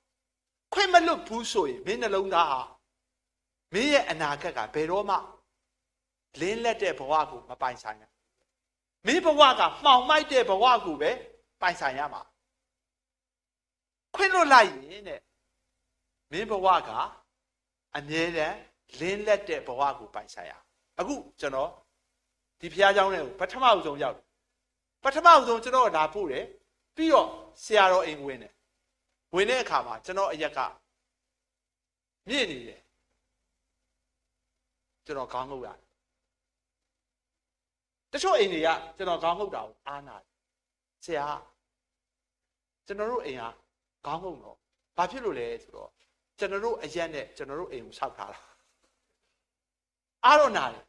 ကျွန်တော်အားမနာနဲ့မင်းတို့အိမ်ကိုငါဝင်တဲ့အခါမှာခေါင်းငုတ်ရတာငါ့ကိုငါတတိပေးတာမင်းတို့သိကျေးဇူးတင်တာငါတို့ဆရာကြီးအချို့နော်အားလုံးတော့မဟုတ်ပါဘူးအသင်းသားတွေရဲ့မျက်နှာသာပေးခြင်းခံရရင်စိတ်ထဲမှာလက်မထောင်တယ်မာနတက်တယ်အဲ့စိတ်ကြီးငါမှလည်းရှိတယ်အဲ့စိတ်တွေကိုမရှိအောင်လို့မင်းတို့အိမ်ဝင်တိုင်းငါခေါင်းငုတ်ရတယ်ကျေးဇူးတင်တယ်နော်ငါနှိတ်ချဖို့အတွက်တတိပေးတဲ့အိမ်ကိုဝင်ရလို့မာကုပညာရှင်တွေတဲ့အိမ်တို့ဝင်ပြီးတော့နွားဆက်ကွက်ပါခေါင်းငုတ်ရတယ်ခေါင်းမငုတ်ပဲနဲ့ပညာမာနနဲ့နန်းတော်ဝင်တာနဲ့အန်ဒီရဲ့အမွေအသက်လူတယောက်ကခေါင်းငုတ်တဲ့အကျင့်ကိုအမြဲတမ်းကျင့်သုံးရင်မင်းလောင်းကိုဖူးတွေ့ရတယ်ဒါကြောင့်မို့ကျွန်တော်တို့အားလုံးခေါင်းငုတ်တဲ့အကျင့်ကိုအမြဲတမ်းကိုယ့်ဘဝမှာနေ့တိုင်းကျင့်သုံးပါကျွန်တော်တို့မလုပ်ချင်တာသိကြတယ်ဒါပေမဲ့လုပ်လိုက်ပါကောင်းတဲ့ result အမြဲတမ်းထွက်တယ်အေးတင်ပါလေဆိုကရတီကတရားတွေဝင်ရတယ်ကျွန်တော်တို့ဘုရားကျောင်းမှာမဟုတ်ဘူးအဆောက်အဦထဲမှာမဟုတ်ဘူးလမ်းစုံလမ်းကွာမှာသူပြောတဲ့စကားတွေဟာတဲ့ကြားတဲ့သူတွေအတွက်ဘုရားစီယာလာတယ်လို့သတ်မှတ်တာလူငယ်လေးတယောက်နေ့တိုင်းသွားနာထောင်တယ်သူမေးခွန်းတစ်ခုမေးဆရာကြီးကျွန်တော်မေးခွန်းတစ်ခုမေးချင်မေးပါတဲ့ကောင်းကင်နဲ့မြေကြီးပေါ့အကွာဝေးဘယ်လောက်ရှိတယ်ဟာဒီမေးခွန်းကတော့ဆရာဘယ်လောက်ပဲညံကြီးကြီးဆရာကိုတတ်တဲ့မေးခွန်းပဲဖြေနိုင်မှာမဟုတ်ဘူးအားလုံးကလည်းစိတ်ဝင်စားတယ်အဲ့ချိန်မှာဆရာပြန်ဖြေကောင်းကင်နဲ့မြေကြီးအကွာဝေးက3 ပေပဲဒါသူရှင်းပြပါအောင်3 ပေမှမကတာအများကြီးလေဆရာကြီးကဘာပြောလဲ international အရက်ပေါ့ကျွန်တော်မြန်မာပြည်ကတော့ပုသွားငပိပဲစားရလို့ international အရက်က6 ပေလူတယောက်ကတဲ့6 ပေရှိတယ်ကောင်းကင်နဲ့မြေကြီးအကွာဝေး3 ပေပဲလို့ငါပြောရချင်အားငါပြောချင်တဲ့သတင်းစကားတစ်ခုရှိတယ်လူတယောက်က6 ပေရှိတယ်တဲ့ခေါင်းငုတ်ပါခေါင်းငုတ်လိုက်လို့ရှိရင်မြေကြီးနဲ့ခေါင်းနဲ့က3 ပေပဲလူတိုင်းဟာခေါင်းငုတ်တဲ့အကျင့်ကိုစလုပ်ရင်တော့မလုပ်ချင်ဘူးအဲ့ဒါကို practice လုပ်ပါအကျင့်လုပ်ပါဒါဆိုလို့ရှိရင်မင်းဟာဖယားတော်ကိုသခင်ယေရှုကိုအမြဲတမ်းဖူးတွေ့ရအတ္တကြီးတဲ့တကူကောင်းဆန်တဲ့ငါတကောကောတဲ့ထိုင်ကုန်ကိုပဲကာကွယ်တဲ့ဟေရုမင်းကြီးသူအာနာယူတဲ့အချိန်မှာမင်းလောင်းပွင့်ပေမဲ့မဖူးရဘူးတရားဓမ္မကိုဖူးတွေ့ခွင့်မရှိဘူးအတ္တကြီးတဲ့သူအားလုံးဟေရုကအာနာရှင်သူခင်မှာသူ့အချိန်မှာ ဖျားလောင်ပွင့်မိမဲ့သူမဖူးလိုက်ရအောင်မာကုပညာရှင်တွေတဲ့ခေါင်းမငုပ်ရင်အိမ်ကိုမဝင်ရင်သူတို့ဖူးမတွေ့ရအောင်ဒါကြောင့်ကျွန်တော်တို့အားလုံးပေါ့ဘဝမှာမှားရင်တောင်းမှန်ပါဒါလူပိတာမှားတာကချက်เสียမဟုတ်လူသားတစ်ယောက်မှာရှိရမယ်ဂုဏ်သိက္ခာမှားပြီးတော့မတောင်းမှန်တဲ့ကောင်ကြီးကတော့လူရုပ်ပါတဆင့်တိုးရအောင်ကိုဘဝမှာမမားပဲနဲ့တောင်းမှန်ရတဲ့အချိန်အဖြစ်အပျက်ကြုံလာရင်ဒူးထောက်ပြီးပါတောင်းမှန်ပြီးပါနှိတ်ချပြီးပါဘာကြောက်လဲဆိုနှလုံးသားကိုသိမ့်ပိုက်ခြင်းသူ့တပည့်နှစ်ယောက်လုံးပဲအမိန့်စာနဲ့မင်းတို့အားလုံးတဲ့ကြဆရာကိုကြောက်ပြီးတော့သူတို့နှစ်ယောက်လုံးတဲ့မှာပဲဒါပေမဲ့နှလုံးသားပါလားမပါဘူးဘုမြန်မာပြည်မှာနိုင်ငံရေးလောကမှာငြိမ်းချမ်းရေးကျွန်တော်ဖို့ခေတ်တော့ငြိမ်းချမ်းရေးဆွေးနွေးပွဲလက်မှတ်ထိုးကြစို့တိုင်းသားလက်နဲ့ကိုင်နေအစိုးရလက်မှတ်ထိုးကြအဲ့မှာကာတွန်းတစ်ခွက်ဆွဲအမှုပြေးကြစို့ဘာဖြစ်လို့လဲဟိုမှာလက်မှတ်ထိုးပြီးဆိုကျွန်တော်တို့အိမ်ကြီးထိပြီးစပွဲပေါ်မှာအလုတ်သဘောရောက်နှလုံးသားမပါတဲ့စိုင်းထိုးခြင်းဘယ်တော့မှကောင်းတဲ့ result မထွက်ဘူးတခင်ရှင်ဘောလူကအဲ့နှလုံးသားကိုရချင်တဲ့အတွက်သူဒူးထောက်ပေးလိုက်တာတောင်းပန်ပေးလိုက်တာမှမှားပဲနဲ့ဘယ်လိုတောင်းပန်တာလဲမေတ္တာအားဖြင့်သာတင့်ကိုတောင်းပန်ဒါရှင်ဘောလူရဲ့သရုပ်ဆောင်ကျွန်တော်တို့အားလုံးဒီကျမ်းစာမှာရှင်ဘောလူရဲ့အကယ်ဒမီ shot ကမေတ္တာအားဖြင့်သာတင့်ကိုတောင်းပန်ကဲဒုတိယသရုပ်ဆောင်သွားကြည့်ရအောင်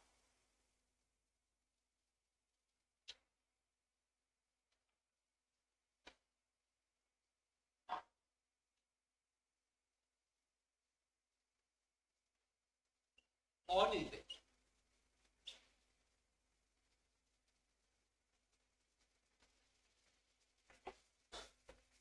ဒုတိယသရုပ်ဆောင်ကိုကျွန်တော်တို့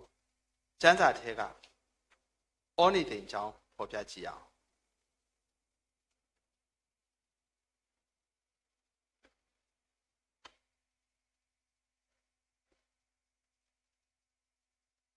အန်ဒီတေအဲ့ဒါစေချီနှောင်ခြင်းကိုခံရစဉ်ဖြစ်ပွားသ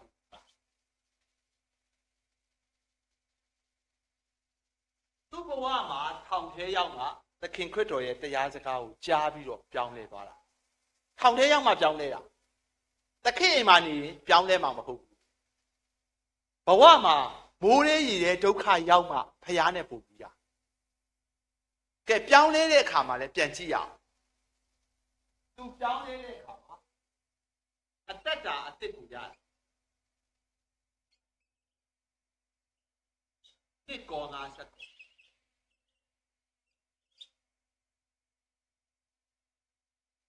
လူပီဒီကခရစ်တော်၌ရှိတယ်အသစ်ပြုပြင်သောတတ္တဝါဟောင်းတဲ့အရာတွေပြောင်းပြီးတော့ခတ်သိမ်းသောအရာအသစ်ဖြစ်တယ်တချို့ပြောင်းလဲတယ်လို့သူတို့ပြောတယ်ဒါပေမဲ့သူတို့ရဲ့နေ့စဉ် lifestyle ကအပြစ်ထဲမှာပဲပျော်နေအပြစ်ထဲမှာပဲကျင့်နေအပြစ်ထဲမှာပဲနှစ်သက်နေတယ်ဆိုရင်ဒါတကယ်ပြောင်းလဲတာမဟုတ်ဘူးနှစ်ချင်းခံတာပဲရှိတယ်အသင်းတော်ဘောင်ဝင်တာပဲရှိတယ်ဒီနေ့အသင်းတော်တိုင်းမှာအုပ်စုနှစ်စုရှိတယ်တကယ်စစ်မှန်တဲ့ပြောင်းလဲခြင်းနဲ့ယုံကြည်သူဖြစ်တဲ့အုပ်စုရှိတယ်လို့အရွယ်ရောက်လူလားမြောက်လို့အသင်းတော်ဘောင်ဝင်ပြီးတော့နှစ်ချင်းခံပေမဲ့အပြစ်ထဲမှာပဲကျင်လည်နေတဲ့ခရိယန်တွေတင်းဦးဆရာကြီးအများကြီးပဲဘယ်သူတွေတရားပြက်မပြက်ကျွန်တော်ဟာနှစ်ချင်းခံပြီးရင်အသက်တာအသစ်ကိုရတဲ့ဖျားဘုံထင်ရှားတဲ့ခရိယန်ဖြစ်ရအောင်ကဲကျွန်တော်ကြွားတွေ့ရသွားတယ်တင်းဦးဆရာကျွန်တော်ဆရာထွန်းနဲ့မင်းကစာရေးတယ်ဆိုတော့ကျမ်းစာတင်တယ်ဆိုတော့အဲ့လာဒီပြောပြီးနှစ်ချင်းတော့ခံတယ်မပြောင်းလဲဘူးဒါပေမဲ့သူတို့ကိုသူတို့ပြောတယ် line ပေါ်မှာကဲတင်ချင်းရတယ်ထာဝရအသက်ရတယ်တပြားမှမလျှော့ဘူးအဲ့ဒါဘသူကဆုံးဖြတ်မှာလဲဖခင်ကဆုံးဖြတ်ပါသူကသူဆုံးဖြတ်လို့မရဘူးတေချာတာကတော့အသစ်ပြုတ်ပြတဲ့တတ္တဝါမဖြစ်တဲ့၍ဖခင်ကတပည့်အစ်စ်လို့တတ်မှတ်မှာမဟုတ်ဘူးတွားတွေ့ရမှာဆရာကြီးကသူ့အသင်သားနှစ်ချင်းတော့ခံတယ် သူ့မှဖះเจ้าမှာပဲလက်ထက်မပြောင်းလဲရွာထိပ်မှာမူပြီးလဲရင်သူပဲရုံးနေကတ်တွေရောက်နေသူပဲသူ့တည်ရမှွေးနေတာပဲသင်းဆရာပညာရှိပလင်ပေါ်မှာတရားဟောချက်တယ်မထည့်ဘူးသူစာလေးတစ်စောင်ပြီးတော့တနင်္လာနေ့မနေ့9နာရီဆရာကြီးအိမ်လာခဲ့ပါဟာဆရာကပေးစာရတန်ပေးတယ်နဲ့ဆိုတော့အဲ့တပည့်တွေရတယ်သွားဆရာကြီးကျွန်တော်ဘာခိုင်းမလို့လဲအဲ့နွေရာသီဆိုတော့ရေခတ်ခိုင်းပါလားထင်းခွဲခိုင်းပါမဟုတ်ဘူးတဲ့ငါအိမ်မှာဘယ်သူမှမရှိဘူးမင်းနဲ့ငါစကားပြောချင်ငါကိုယ်တိုင်လက်ထပ်ထားတာမင်းကိုလည်းငါကိုယ်တိုင်တစ်ချင်းပေးထားတာမင်းတည်းမွေးနေတာပဲမင်းကလူကောင်းအရက်တောက်လို့ရှိရင်သွေးဆိုးတာသွေးဆိုးရင်ရံဖြစ်တယ်မူလဲတယ်မင်းအရက်မတောက်တော့နဲ့ဆရာကြီးကျွန်တော်အရက်ကိုဒုံတိဖြတ်လိုက်ရင်ကျွန်တော်တည်သွားမယ်ဒါဆိုမင်းရှော့တောက်ဟုတ်ကဲ့ကျွန်တော်ရှော့တောက်ရှော့တောက်နေတဲ့အချိန်မှာတဲ့မင်းအခုဝတ်လာတဲ့အင်ကြီးလောကအလင်းလောကစားသခင်အလိုရှိသည်တင်တန်းပံအင်ကြီးတွေမင်းနောက်တစ်ခါဘယ်တော့မှမဝတ်နဲ့အခုမင်းဆွဲထားတဲ့လက်ဝါးကတ်တိုင်းငါ့ကိုပေးမင်းအရက်ကိုပြတ်ရင်ပြန်လက်ဝါးကတ်တိုင်းဆွဲပြတယ်လူငယ်ကဘာပြောဆရာကြီးရဲ့ကျွန်တော်ဆွဲထားတဲ့လက်ဝါးကတ်တိုင်ဟာသခင်ခရစ်တော်ကရာနီတောင်ကုန်းပေါ်မှာလူတွေအားလုံးအပြစ်အတွက်အသက်ဆွန့်ခဲ့တဲ့လက်ဝါးကတ်တိုင်မဟုတ်ဘူးတဲ့တေးဥဆရာအံ့ဩတော့မင်းကမော်ဒန်လည်းမဟုတ်ဘူးရုပ်ရှင်မင်းသားလည်းမဟုတ်ဘူးအလှဆွဲတာလည်းမဟုတ်ဘူးမင်းကခရစ်ယာန်လေဘာဖြစ်လို့မဟုတ်ဘူးပြောတာလဲကျွန်တော်ကတဲ့သခင်ယေရှုဘေးနာကနောင်တမရတဲ့လူဆိုးလက်ဝါးကတ်တိုင်ဆွဲထားတာတေးဥဆရာဘာမှမလုပ်တတ်ဘူးခရိယန်ဖြစ်တယ်နှစ်ချင်းခံတယ်အသစ်မဖြစ်တဲ့ခရိယန်ကြီးကျွန်တော်အသင်းတော်မှာလောကမှာအများကြီးပဲတေးဥဆရာလောကမှာအများကြီးပဲဒါကြောင့်ကျွန်တော်အားလုံးအောနေသိတကယ်ပြောင်းလဲသလားမပြောင်းလဲသလားကျွန်တော်ပြန်ကြည့်ရအောင်သူသခင်သူ့ရဲ့ဆရာကမေတ္တာအားဖြင့်တာတင့်ကိုတောင်းပန်သူကခံရတဲ့သူသခင်ရဲ့ရိုက်နဲ့ကြိမ်ပေါင်းချင်းခံရတဲ့အတွက်စိတ်ဆိုးပြီးတော့ဒေါသထွက်ပြီးတော့သခင်အရာပစ္စည်းကိုခိုးပြီးထွက်ပြေးတာခညာသာအောနေသိဖြစ်သူသခင်ကနာကျင်အောင်လုပ်တဲ့ခံစားချက်တွေသူရခံစားခဲ့ရတယ်ဒါကြောင့်ရှင်ဘောလူသူ့ဆရာပြောရင်လည်းသူသွားမတောင်းမှန်ရင်ရတယ်အကယ်၍သာအောနေသိတာသူ့သခင်ကိုသွားမတောင်းမှန်ရင်ရှင်ဘောလူအကြီးကျယ်ဒုက္ခရောက်ဒီစာဆောင်ကလည်းလှပတဲ့စာဆောင်မဖြစ်တော့ဘူးလှပတဲ့စာဆောင်မဖြစ်တော့သူကတောင်းပန်တဲ့အတွက်ရှင်ဘောလူဝမ်းသာရတယ်ယနေ့ကျွန်တော်ဘဝမှာရှင်ဘောလူကျွန်တော်ကခံရတဲ့ရှင်ဘောလူကဘာမှခံရတဲ့သူမဟုတ်ဘူးကျွန်တော်သွားမတောင်းပန်ဘူးလုပ်လို့ရတယ်သူလုပ်သလားမလုပ်ဘူးသွားတောင်းပန်ကျွန်တော်တို့အသင်းသားတချို့ကမတောင်းပန်ဘူးလေဘင်းခိုင်ပါတယ်ကျွန်တော်ရွာတွေရဲ့အဖြစ်အပျက်ပြောပြကြည့်အောင်အဲ့ရွာဟာမြို့ကကျုံမောအဲ့ရွာရေလန်းနဲ့ပဲသွားတယ်အဲ့ရွာတဲ့မြို့သွားချလို့ရှိရင်ရေလန်းနဲ့ပဲ့ချင်းနေပဲသွားအဲ့ရွာကိုဆရာတယောက်ကတာဝန်လာကြကျောင်းဆရာတွေကပညာမာနရှိအဲ့ရွာမဲ့ပတ်စံအချမ်းသာဆုံးကတထေးကြီးဟာပတ်စံမာနရှိတယ်သူတို့နှစ်ယောက်အကြီးကျယ်စကားများမတည့်ဘူးတူပြောလို့ရှိရင်ဆရာလေးရဲ့အမျိုးသမီးဟာမီးဖွားမယ်မီးဖွားရင်လည်းရွာမှာမီးဖွားတဲ့အရက်တယ်လေးရှိတယ်လက်တယ်လေးရှိတယ်တကယ်မီးဖွားမဲ့နေ့ရောက်ညနေ3 နာရီလောက်ပိုင်းလာလက်တယ်လေးကလည်းလှုပ်ပေးတယ်9 နာရီ6 နာရီလောက်ခလေးကတူးလည်းဖြစ်တယ်ကန့်လန့်လည်းဖြစ်တယ်သူတို့မနိုင်တော့ဘူးတဲ့သူ့ယောက်ျားကိုပြောတယ်ဒါဆိုဘာလုပ်မလဲဆေးကိုသွားပို့မှမိမကိုခလေးရောအသက်ရှင်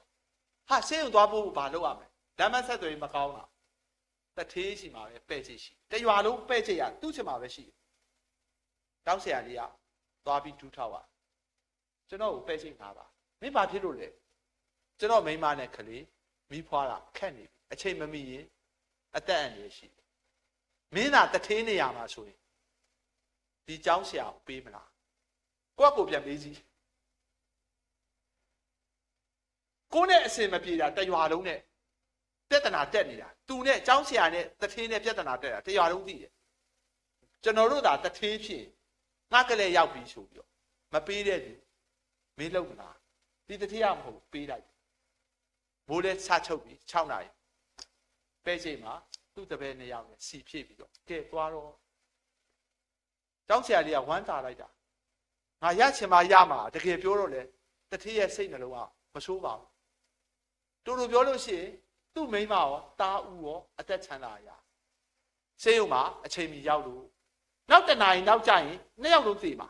ဆရာဝန်ကပြောတယ်အဲ့ဒီတဲ့င်းကတရွာလုံးအတွက်ဝမ်းသာကြဖြစ်ခလေးအသက်ရှင်တယ်ဆရာမအသက်ရှင်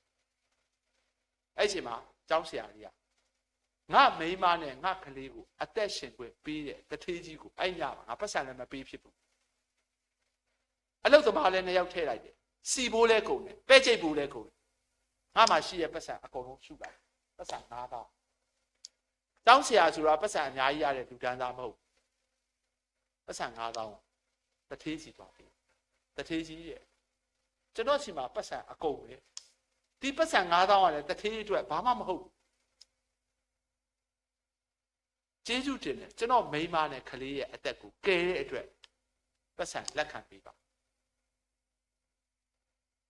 အဲ့တထေးကြီးကဘယ်လိုဆုံးဖြတ်လဲ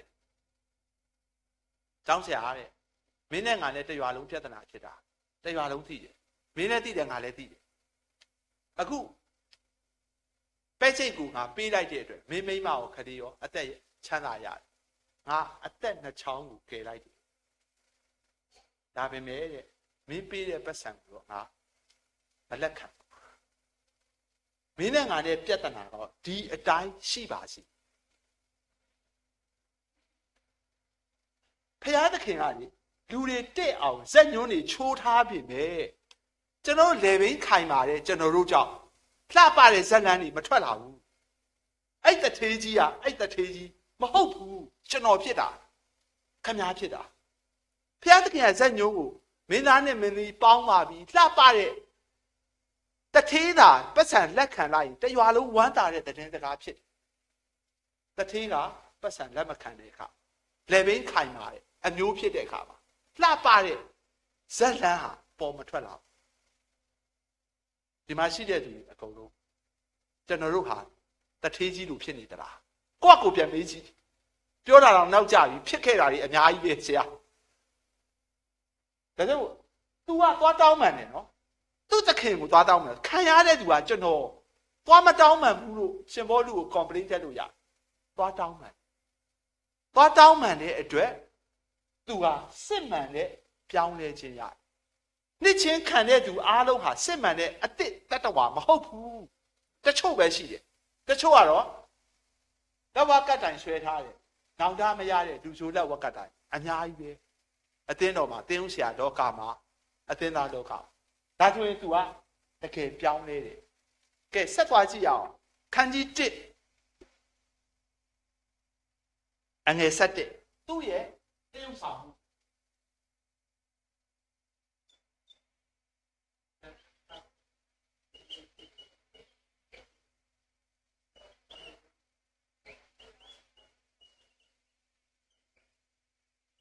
ဒီစကားက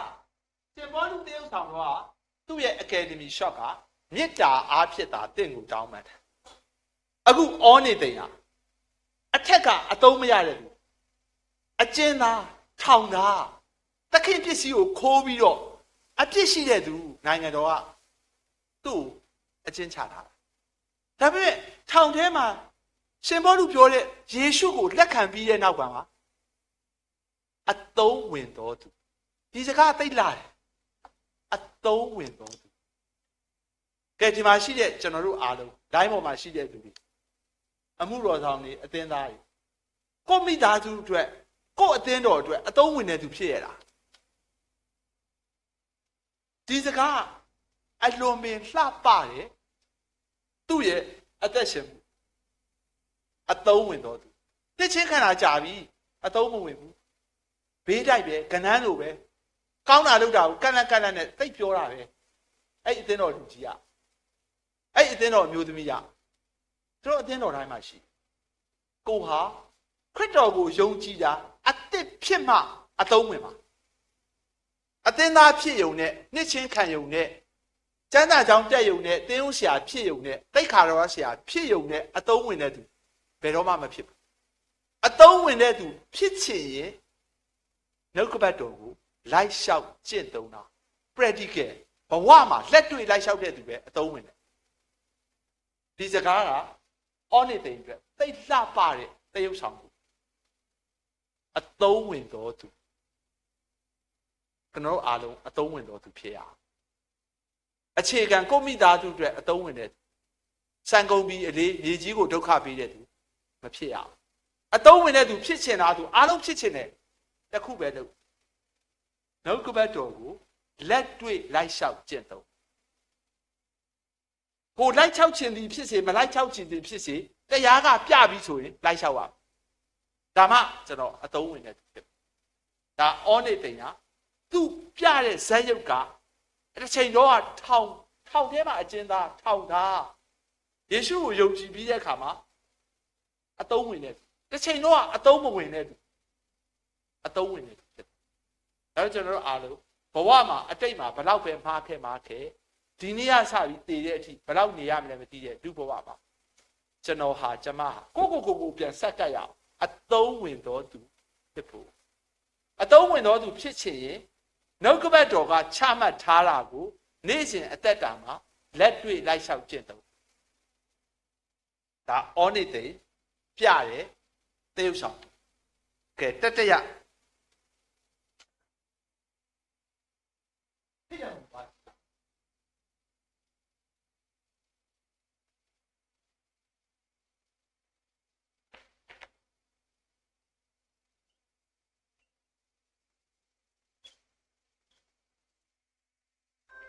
ဖိလမုန်အကြောင်းကျွန်တော်လေ့လာကြည့်အောင်ဖိလမုန်အကြောင်းကိုဆရာတို့လေ့လာကြည့်အောင်တတရာသေဥဆောင်ပေါ့တတရာသေဥဆောင်ကိုကျွန်တော်တို့လေ့လာကြည့်အောင်ကဲသူ့ရဲ့ biography ပေါ့အကျဉ်းလေးကိုကျွန်တော်ဖော်ပြခြင်းတယ်ဖိလမုန်ဟာတထေးသားကျွန်တော်သခင်ပေါ့ပတ်စံချမ်းသာတဲ့သူဖြစ်တယ်သူ့ရဲ့အထုပ်ပတ်တိကိုတဲ့ကျွန်တော်အနှဲငယ်ဖော်ပြခြင်းပါတယ်သူဟာနံပါတ်1ပေါ့ကောလောသဲမြို့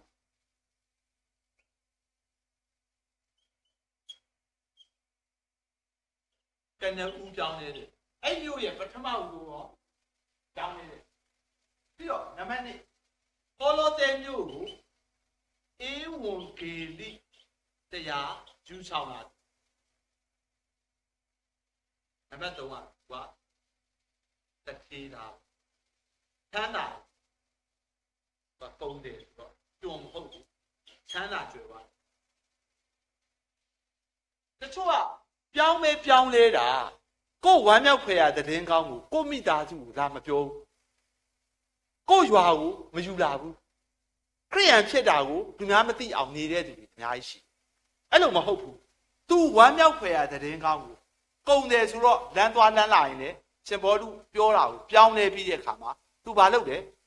သူ့ရွာသူ့မြို့ကိုယူလာ तू ကတထေးသားကဲသူ့ရဲ့တရုပ်ဆောင်မှုကိုတစ်ချက်ချင်းကျွန်တော်တို့ကြည့်ရအောင်ဒါသူ့ရဲ့အုပ်ပတ်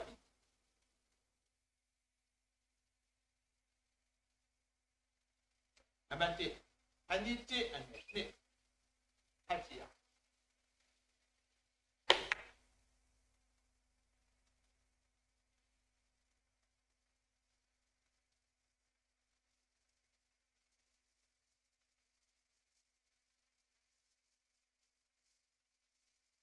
ပထမဦးလို့ပြောလုတ်ဖို့ဆောင်ဖက်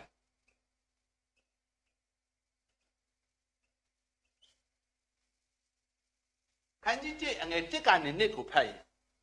လုတ်ဖို့ဆောင်ဖက်လို့ပြောတာငါတို့ချစ်တော်လုတ်ဖို့ဆောင်ဖက်ချင်းဖြစ်တယ်မဟုတ်လား तू ကတင်းဦးဆရာလည်းမဟုတ်တရားဟောဆရာလည်းမဟုတ်အမှုတော်ဆောင်လည်းမဟုတ်ကျမ်းစာကြောင်းရှင်းလည်းမဟုတ်ဒါပေမဲ့ရှင်ဘောလူကဘာဖြစ်လို့လုတ်ဖို့ဆောင်ဖက်ပြောတာလဲရှင်ဘောလူရဲ့အမှုတော်ဆောင်ခြင်းမှာသူပိုင်ဆိုင်တဲ့ငွေကြေးလှူဒန်းလို့ သူပိုင်ဆိုင်တဲ့အိမ်ကိုဖျားရှိခိုးခွင့်ပေးလို့အခုကျွန်တော်စာအုပ်တွေယူလာတယ်ကျွန်တော်အမှုတော်ဆောင်ခြင်းမှာခင်ဗျားတို့ပါဝင်ခြင်းဒီစာအုပ်တွေဝယ်ယူဖတ်ရှုအားခင်ဗျားတို့ကတာမန်အသင်းသားပဲဒါပေမဲ့ကျွန်တော်ရဲ့အမှုတော်ဆောင်ခြင်းမှာပန့်ပိုးကူညီတဲ့အမှုကိုအလူငွေပေးတာပဲဖြစ်ဖြစ်ကျွန်တော်စာအုပ်ကိုဝယ်တာပဲဖြစ်ဖြစ်ကျွန်တော်ရဲ့လုပ်ဖို့ဆောင်ပဲဖြစ်ဒါကိုပြောရှင်းဖြစ်တယ်နားလည်လားကဲနံပါတ်1သင်ဤအိမ်၌ရှိသောအသင်းသင်ဤအိမ်၌ရှိသောအသင်းတော်အဲ့ကောလောသဲအသင်းတော်ရဲ့ပထမဦးဆုံးသောဖျားရှိခိုးတဲ့နေရာဟာတဲ့သူ့ရဲ့အိမ်ဖြစ်တယ်ကဲဒီအသင်းတော်ဘယ်ဆရာဒီအသင်းတော်မဖြစ်ခင်တပည့်တော်စုဘယ်သူအိမ်မှာအရင်စပြီးဖျားရှိခိုးတာဘယ်နှရောက်လဲအဲ့အိမ်ရဲ့ပိုင်ရှင်ကဘယ်သူလဲဒီအသင်းတော်ရဲ့ history ကိုလိုက်ပေါ်တာပဲသူ့အိမ်မှာဖျားရှိခိုးတဲ့နေရာထိုင်နေပတ်စံမဲ့လူလာမဟုတ်တော့ဘူးသူ့အိမ်အမိုးအောက်မှာသူနေတဲ့နေရာမှာဖျားရှိခိုးခွင့်ပေးတယ်ဒါကြောင့်ရှင်ဘောလူကလှုပ်ဖော်ဆောင်ဖက်လို့ပြောတာသူပတ်စံမဲ့လူလာမဟုတ်ဘူးသူ့နေရာထိုင်ခင်းမှာဖျားရှိခိုးဖို့တပည့်တော်စုစတင်တဲ့နေရာအဲ့စတင်တဲ့နေရာဟာ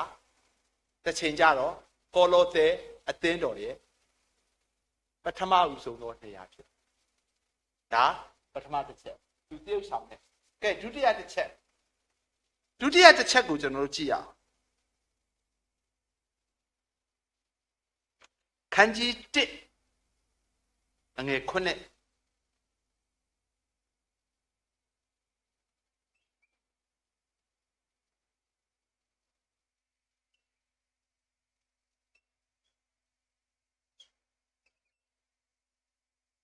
ဖတ်ကြည့်အောင်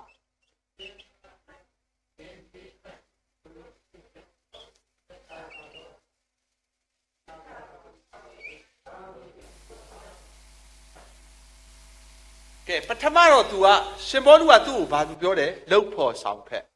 ဒုတိယကဘာသူပြောတယ်ငါညီကဲလှုပ်ဖော်ဆောင်ဖက်နဲ့ငါညီကဘယ်ဟာပိုကောင်းလဲငါညီမင်းကငါရဲ့အသွေးသားထဲကမိသားစုရင်ဘတ်ချင်းနီးတယ်ကျွန်တော်အသင်းသားတွေမှာတူးနဲ့တူအမျိုးသားတော်တယ်ရင်ဘတ်ချင်းမနီးတဲ့သူအများကြီးပဲမဟုတ်ဘူးရင်ဘတ်ချင်းနီးတယ်သူ့ရဲ့နှလုံးသားနဲ့ကိုယ့်ရဲ့နှလုံးသားနဲ့ဘာဖြစ်လဲဆိုထပ်တူကြတယ်ဒါကြောင့်ငါညီလို့ပြောခြင်းဖြစ်တယ်လှုပ်ဖို့ဆောင်ဖက်တဲ့ပို့ပြီးလေးနဲ့တဲ့ကဲဘာဖြစ်လို့ငါညီလို့ပြောတယ်မင်းဟာအသွေးအသားတဲ့ငါညီလို့ရှင်ဘောလူကတတ်မှတ်တယ်လဲဆိုတော့နောက်လိုက်လာတန့်ရှင်းသူတို့ရဲ့နှလုံးသားကိုတတ်တာစေချုပ်ထားတယ်နော်အာနာရှင်ရဲ့နှလုံးသားကိုတတ်တာတဲ့သူမဟုတ်ဘူးတန့်ရှင်းသူရဲ့နှလုံးသားကိုတတ်တာဘာဖြစ်လို့တတ်တာလဲရှင်ဘောလူကဒူးထောက်တယ်မေတ္တာအားဖြင့်သာတင့်ကိုတောင်းပန်တယ်ဘလောက်ပြောဩနေသိမ့်နဲ့ဖိလမုန်တယောက်နဲ့တယောက်မတည့်ဘူးဇဏန်းရှိတယ်ဩနေသိမ့်ကဖိလမုန်ကိုလာတောင်းပန်တဲ့အချိန်မှာဖိလမုန်ကလက်မခံဘူးဆိုရင်ရှင်ဘောလူထိတ်သက်တာမလားမသက်တာကဲနှစ်ယောက်လုံးပြန်ကြည့်အောင်ဩနေသိမ့်ကတောင်းပန်တာခက်သလားဖိလမုန်ကလက်ခံရတာခက်သလားတေချာပြန်နားထောင်မယ်နော်သူတို့နှစ်ယောက်ကအဓိကသေဥဆောင်ရှင်ဘောလူကဘလောက်ပဲမေတ္တာအဖြစ်တောင်းပန်အခုကနှုတ်ကပတ်တော်တိုင်းအသစ်ပြုပြင်တဲ့ဩနေသိမ့်ကသွားတောင်းပန်တယ်လက်ခံရတဲ့သူကခက်သလားတောင်းပန်တဲ့သူကခက်သလား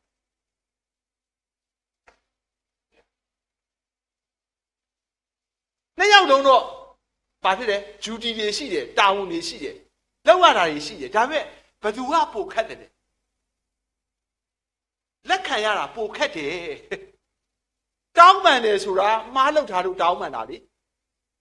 ဟုတ်လားနာကျင်အောင်ခံစားရတာကခံရတဲ့သူကသူ့ကိုခွင့်လို့ရတာပိုခက်တယ်ဒါ ကျွန်တော်ပြောတာနားလေလားအဲ့ခက်တာကိုလုတ်တဲ့ဖြစ်တဲ့ပုံကိုဝမ်းသာစွာဖြစ်မင်းဟာဒီတက်တာစီရဲ့ငါနှလုံးသားတက်ရှင်းသူဟာဘာလို့လဲရှင်ပေါလု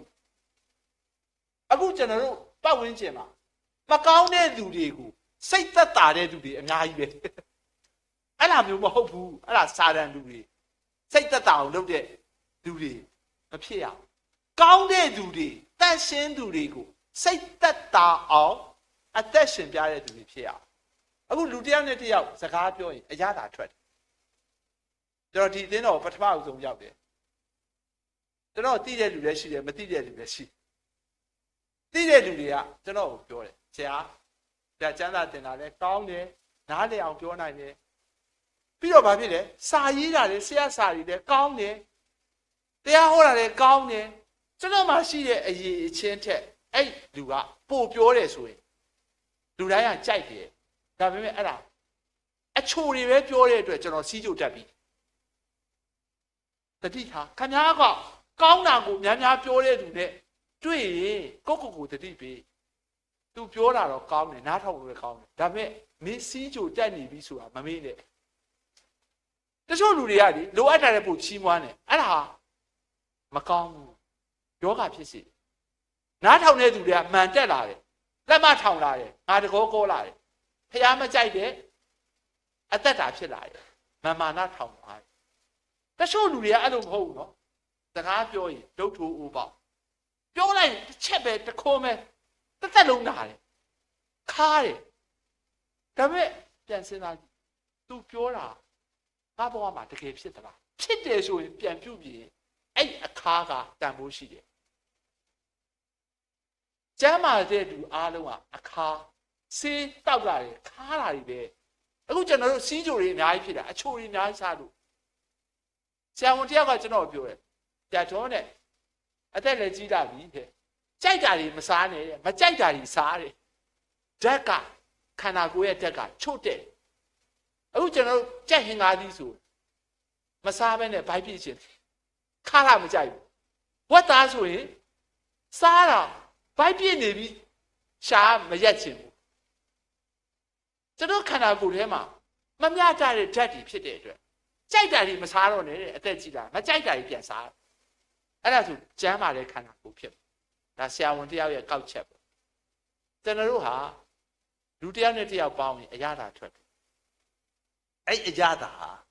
ဘာဖြစ်လဲကောင်းတဲ့အရသာဖြစ်ရတန်ရှင်းသူတွေရဲ့နှလုံးသားကိုတက်တာတချို့ကအဲ့နှလုံးသားပင်ပန်းတယ်ပင်ပန်းအောင်စကားတစ်ခုပြောတာနဲ့ပင်ပန်းတာပဲဥပမာလက်ဖိတ်ဆိုင်ထိုင်နေဖရာတရားစကားပြောနေတယ်လူတယောက်ကဝင်လာတယ်ရုပ်ရှင်မင်းသားမင်းသမီးအကြောင်းပြောတယ်စီးပွားရေးအကြောင်းပြောတယ်အဲ့စကားတွေအကုန်လုံးတရားစကားတွေအကုန်လုံးပြက်တာသူပြောနေတာကိုပြန်နားထောင်ရတယ်အခုနဖရာเจ้าတရားเจ้าဆွေးနေတာအကုန်ပြက်တာတချို့စကားတွေကဝိုင်းကိုပြက်စီဥပမာကျွန်တော်က10တန်းမအောင်အကြောင်းမျိုးကြောင့်ရန်ကုန်တက္ကသိုလ်ရဲ့အဓိပတိလမ်းမှာအေးရကန်ဆောင်ကဘူးသီးကျော်ကတိတ်ကောင်းတာပဲအားလုံးကတက္ကသိုလ်အောင်ပြီးသားကျွန်တော်တယောက်ပဲတက္ကသိုလ်အကြောင်းမျိုးကြောင့်မအောင်10တန်းမအောင်ဘူးပေါ့သူတို့ပြောတာမှန်တယ်ဒီမှာရင်ဘတ်ထဲမှာနားနေရပြီဟာတက္ကသိုလ်မှာမရောက်ဘူးလားတခါတည်းကိုပြောတဲ့စကားကမှန်တယ်ကိုယ့်ဘက်မှာသူများကိုနားကျင်စီတယ်ကျွန်တော်ငယ်တော့ TV ကြံချောင်းလေဒီညတော့ကြံအောင်ကောင်းလိုက်တာဂျူမုံကောင်းလိုက်တာ TV မရှိတဲ့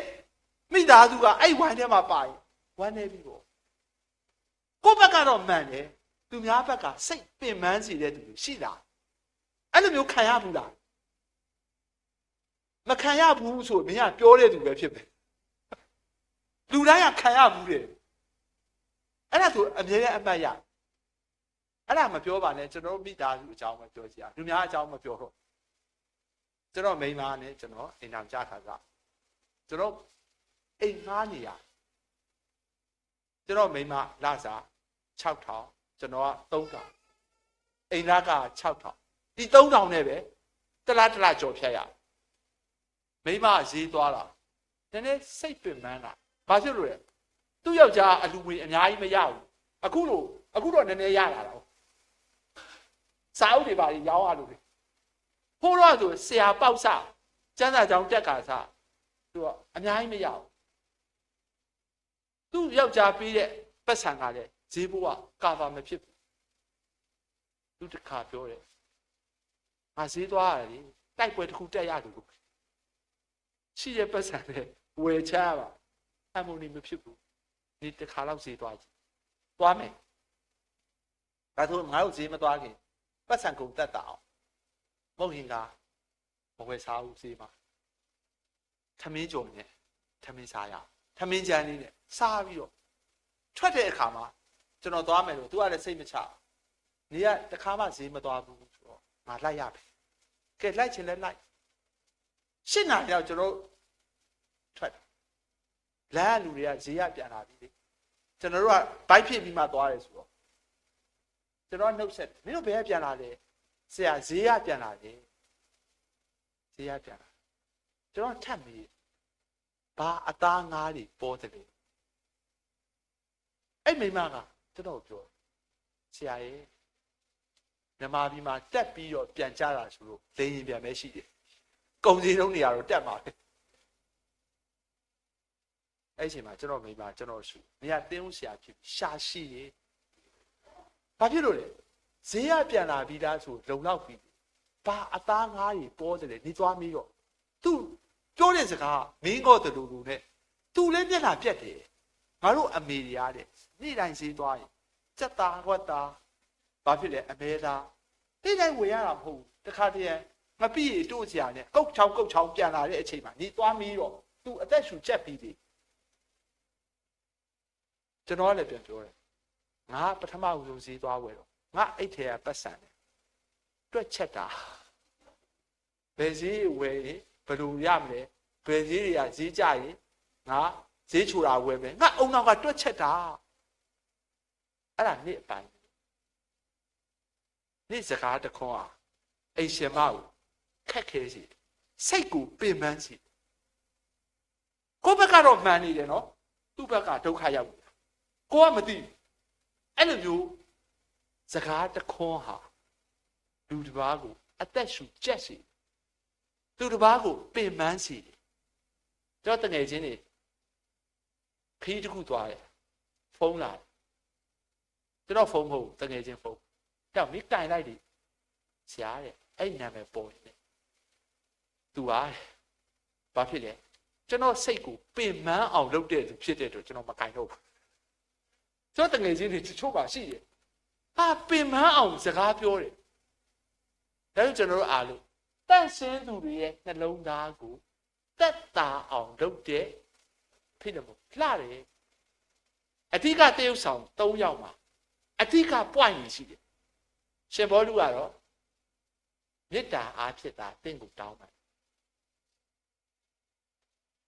ဩနေတိန်ကတော့အသုံးဝင်တော်ဖိလမောကတော့တန့်ရှင်းသူတွေရဲ့နှလုံးသားကိုတက်တာစီနှလုံးသားကိုတက်တာတိတ်အရေးကြီးတယ်နော်အခုနှလုံးသားဝန်ထုတ်နေပင်ပန်းနေ information တွေကအနိဋ္ဌာကိုမြင်ကွင်းနေပြီပဲကျွန်တော်နှလုံးသားကိုရိုက်ခတ်တယ်ကျွန်တော်ယူရီးယားတငယ်ချင်းဆရာမပြောမင်းတို့နိုင်ငံဟာတဲ့ရှောက်ကူထဲကမထွက်သေးကျွန်တော်ဒေါသထွက်တော့ဘာဖြစ်လို့မင်းအဲ့လိုပြောတာလဲကဘာပေါ်မှာတဲ့စစ်ဖြစ်တဲ့နိုင်ငံတွေအများကြီးပူတင်ရုရှားကယူကရိန်းကိုဖြစ်တာအစ္စရေးကအာရပ်ကိုဖြစ်တာဟစ်တလာကဂျာမန်ကဂျူးတွေကိုတတ်တာမင်းတို့နိုင်ငံကကိုယ်နိုင်ငံသားအချင်းချင်းကိုတတ်ပြီးတော့တဲ့ချယ်ဆီကမ္ဘာချန်ပီယံရတယ်ကိုအောင်ပွဲခံတယ်ဒီနိုင်ငံသားအချင်းချင်းပဲအနီရှုံးတာမဟုတ်အစိမ်းရှုံးတာမဟုတ်အားလုံးရှုံးတာဒါကိုလက်ခုပ်တီးနေတယ်အဲ့ဒါကြောက်ကူကလူတွေရဲ့စားနိုင်ငံသားအချင်းချင်းကတည်နေတာကိုဝမ်းသာနေတယ်ဝမ်းနေနေတယ်ဆိုတာကြောက်ကူတွေကလူသားတွေရဲ့စားသူပြောတော့လေကျွန်တော်ငင်းလို့မရဘူးဝမ်းနေစရာဘယ်တော့ကောင်းလဲကမ္ဘာပေါ်မှာစစ်ဖြစ်တာကိုယ်နိုင်ငံနဲ့တခြားနိုင်ငံကိုယ်လူမျိုးနဲ့တခြားလူအခုကျွန်တော်တို့နိုင်ငံသားအချင်းချင်းကြောက်ကူတွေရဲ့လူသားတွေရဲ့မကောင်းတဲ့စိတ်ဓာတ် ကျွန်တော်မြတ်ဝါထင်နေ့တိုင်းတွေ့ရတယ်ပင်ပန်းရတယ်အဲ့အထဲမှာတန့်ရှင်းသူတွေရဲ့နှလုံးသားကိုတက်တာအောင်ကျွန်တော်အသက်ရှင်အောင်အာနာရှင်နှလုံးသားကိုတက်တာအောင်လုပ်တဲ့ဘယ်တော့မှမကောင်းတဲ့သူတွေရဲ့နှလုံးသားကိုတက်တာအောင်လုပ်တဲ့ဘယ်တော့မှမဖြစ်ပါစေနဲ့ကဲဆက်သွားကြည့်အောင်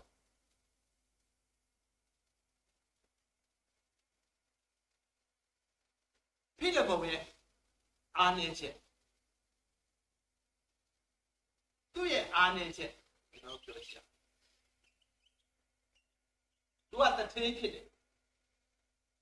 သူ့အိမ်မှာဘုရားရှိခိုးတဲ့နေရာဖြစ်တယ်ရှင်ဘောလူရဲ့လှုပ်ဖော်ဆောင်ပဲဖြစ်တယ်ရှင်ဘောလူကသူ့ကိုဘလောက်တောင်ပြောလဲဆိုငါညီလို့ပြောတယ်ကောင်းတာတွေကြီးပဲဒါပေမဲ့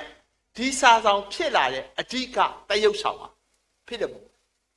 ဘာကြောင့်လဲဆိုသူ့အိမ်ကကျွန်ဩနေသိကျမ်းစာတင်ပြီးရင်တရားပွဲပြီးကျွေးမွေးအခမ်းရမင်းကကျွန်ဩနေသိကရှင်ဘောလူတရားဟောတာကိုတစုံတစနားထောင်တာသူ့စိတ်ကိုတိုးထိတဲ့အတွက် तू ကဝတ်ပြုကိုးကွယ်ခြင်းမှာလာတယ်အဲ့ချိန်မှာဖြစ်တယ်မဟုတ်လူရှေ့မှာကျိန်းတာဆူတာမောင်းတာဟောက်တာလှုပ်လိုက်တဲ့အတွက်စိတ်နာပြီးတော့အဲ့ကျွန်ကသူ့သခင်အိမ်ကပစ္စည်းကိုခိုးပြီးတော့ထောင်ကြရအဓိကတရေခံဒီစာဆောင်ဖြစ်ပေါ်လာတဲ့အဓိကတရုပ်ဆောင်ကဖြစ်တယ်ဒီနေ့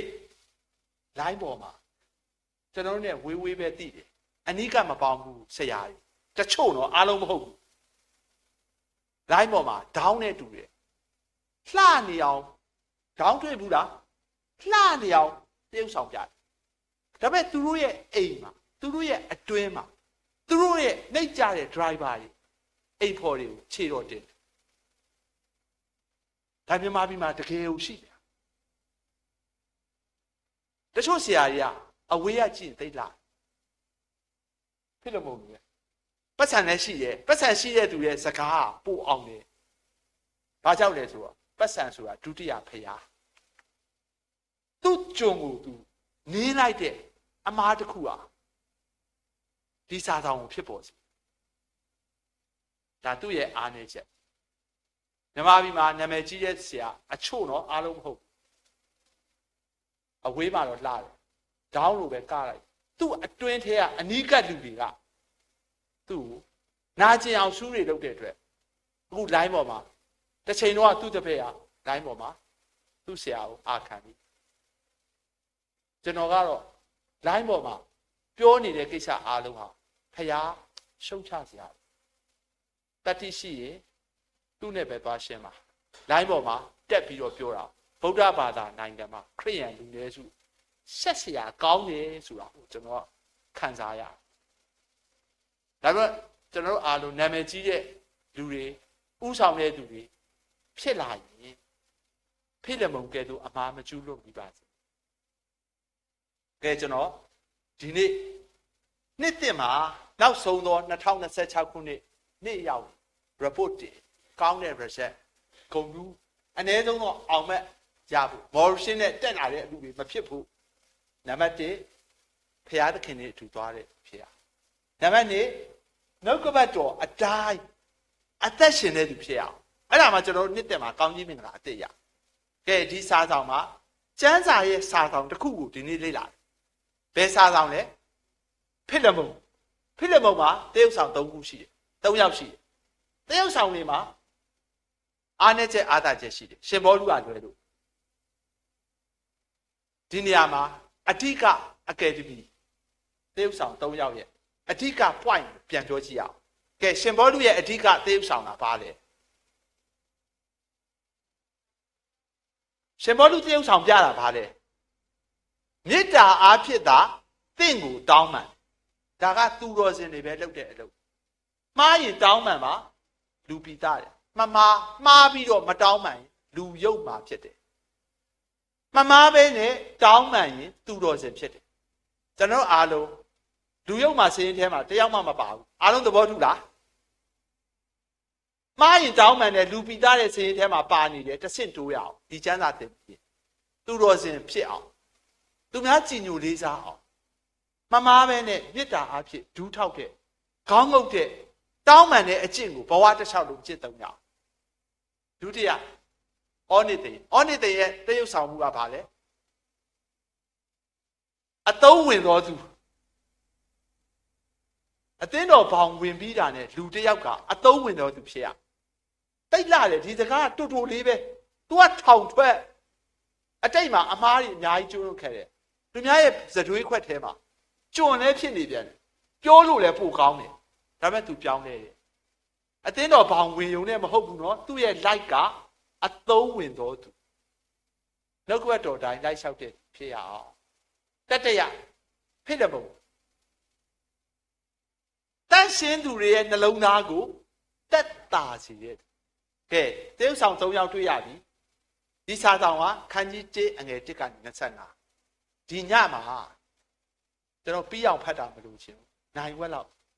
9ခါလောက်ဖတ်ကြည့်အောင်တရုတ်ဆောင်ရဲ့တရုတ်ဆောင်မှုဇက်ရုပ်တွေလှုပ်နေတာကိုရုပ်ရှင်ကြည့်တယ်လို့ကျွန်တော်ပေါ်တက်လုံးမမေ့အောင်ပူပူနွေးနွေးခေါင်းထဲမှာရင်ဘက်ထဲမှာရောက်နေတဲ့ဥစ္စာကိုနိုင်ဝက်လောက်ဒီည9ခါလောက်ဖတ်ရအောင်ဖြည်းဖြည်းဖတ်ရအောင်တရုတ်ဆောင်ရဲ့ attitude ကိုစိတ်နေသဘောထားတယ်ပေါ်လွင်အောင်ဖိလမုန်ဘသူတရားဟောဒီဘောင်ထဲမှာလွတ်ပြီးဆိုရင်အဲ့ဆရာကပါယုံနဲ့တုတ်တယ်အညာမခံရအောင်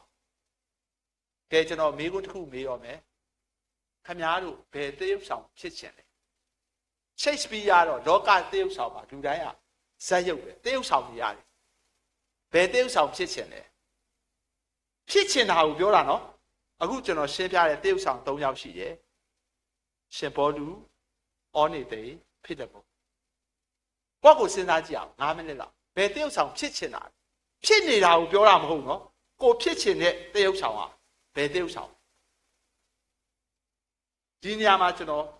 မေးခွန်းမေးပြီးရင်ရှင်ဘောလူဖြစ်ချင်တယ်ဩနေသိလည်းလက်မထောင်နဲ့ဖိလမုန်လည်းမထောင်နဲ့တခုလည်းဆောင်ရမှာအားလုံးတရုတ်ဆောင်ဖြစ်ချင်လို့မရဘူးကိုဇက်ရုပ်ကလောကဇက်ခုံမှာကိုတရုတ်ဆောင်ကိုရဲ့ hero ကဘယ်သူဖြစ်တယ်ကဲဒီမှာကျမ်းစာလာတင်တဲ့သူတွေအကုန်လုံးတိုင်းပေါ်မှာလည်းကိုယ့်အကူဖြစ်ချင်တဲ့သူတွေလက်မြောက်ပေါ့၃ယောက်လုံးတော့လက်မမြောက်ရဘူးတစ်ယောက်ပဲကျွေးရကျွန်တော်ပြောတဲ့မေခွန်းနားလည်လားကဲနားလည်တယ်ဆိုကဲအဓိကမေးရှင်ဘောလူဖြစ်ချင်တဲ့သူတွေကိုရှိတဲ့နေရာမှာလက်မြောက်ကြည့်အောင်ရှင်ဘောလူနော်ရှင်ဘောလူဖြစ်ချင်တဲ့သူတွေโอเคရပြီကျေးဇူးတင်တယ်ကဲဖြစ်ချင်ုံနဲ့မရဘူးဘွာရှင်ဘောလူဖြစ်ချင်ုံနဲ့ခင်ဗျားတို့ဖြစ်ချင်တယ်လို့ပြောရင်ဒီမှာရှင်ဘောလူဘာကြီးလောက်ထားတယ်အဲ့ဒါကိုလက်တွေ့လိုက်လျှောက်အောင်ဟာဖြစ်တော့ဖြစ်ချင်တယ်ဒါပေမဲ့တကယ်နေ့စဉ်အသက်တာမှာမဖြစ်မနေထမင်းစားသလိုမလုံမနေနေ့တိုင်းလုပ်ရမှာဘာလုပ်လဲနံပါတ်1အားပေးဟုတ်လားအားပေးတဲ့နေရာဒေသအဖြစ်ဖြစ်တော့မဟုတ်ဘူးခင်ဗျားဟာရှင်ဘောလူဖြစ်ချင်တယ်သူကိုမိသားစုကိုဇနီးတယ်ကိုခင်မွန်းတယ်ကိုမိဘကိုသားသမီးကိုအားပေးတဲ့သူဖြစ်ရအောင်အားပေးတဲ့သူမဟုတ်ဘဲနဲ့သူများအားပေးတာကိုလက်ခံတဲ့သူဖြစ်ရင်ဘယ်တော့မှရှင်ဘောလူမဖြစ်ဘူးနံပါတ်2ရှင်ဘောလူဖြစ်ချင်တဲ့အခုကလက်မြောက်တဲ့သူတွေနံပါတ်2အရာရာမှာအစင်ကျေးဇူးတော်ချီးမွမ်းရအောင်ချီးမွမ်းစရာမကောင်းဘူးကျွန်တော်တို့မြင်ပါပြီချီးမွမ်းစရာမကောင်းဒါပေမဲ့ကျွန်တော်တို့လုပ်ရမှာကျေးဇူးတော်ကိုဘယ်လိုချီးမွမ်းရမလဲအစင်ချီးမွမ်းရအောင်နံပါတ်3အခြားသူတွေအတွက်ဆုတောင်းပေးရအောင်အဲ့3ချက်မလုပ်ဘဲနဲ့တော့ဝိညာဉ်တွေကိုသိမ့်ပိုက်နိုင်တဲ့သူဘယ်တော့မှမဖြစ်ဘူးအဲ့3ချက်ကိုသူ့ရဲ့ကောင်းတဲ့ပုံသက်တွေကိုထောင်ထဲကအကျဉ်းသားဩနေတယ်ကတွေ့ပြီးတော့ပြောင်းနေတာဒါမှရှင်ဘောလူဖြစ်ချင်တဲ့သူတွေအချက်ဘယ်နှချက်လောက်ရမလဲ3ချက်နံပါတ်1ပါလဲအားပေးရဒီနေ့ကစပြီးတည်တဲ့အထိကိုကသူတစ်ပါးကိုအားပေးတဲ့သူဖြစ်အောင်ကိုယ်နှလုံးသားကိုယ်အသက်တာကိုပြင်ဆင်ရအောင်နံပါတ်2ကဘာကြီးတစ်ချမ်းပြတ်နေပါစေအရာရာမှာကျေးဇူးတော်ကို အစင်နော်ချီးမွမ်းတာမပြောဘူးနော်ကျမ်းစာကအမြဲလုပ်ခိုင်းတာအစင်ဆိုတာနံပါတ်3ဆုတောင်းပေးရအောင်ကိုယ့်အတွက်ဆုမတောင်းပေးနဲ့သူများအတွက်ဆုတောင်းပေးသူများအစင်ပြေမှကိုယ်အစင်ပြေမှာအခုကကျွန်တော်တို့ဆုတောင်းတာကိုယ့်အတွက်အရင်ဆုတောင်းတယ်ကဘာကြီးပါပဲဖြစ်ဖြစ်အပြည့်အလူအစင်မပြေကိုယ်လည်းအစင်မပြေဘူး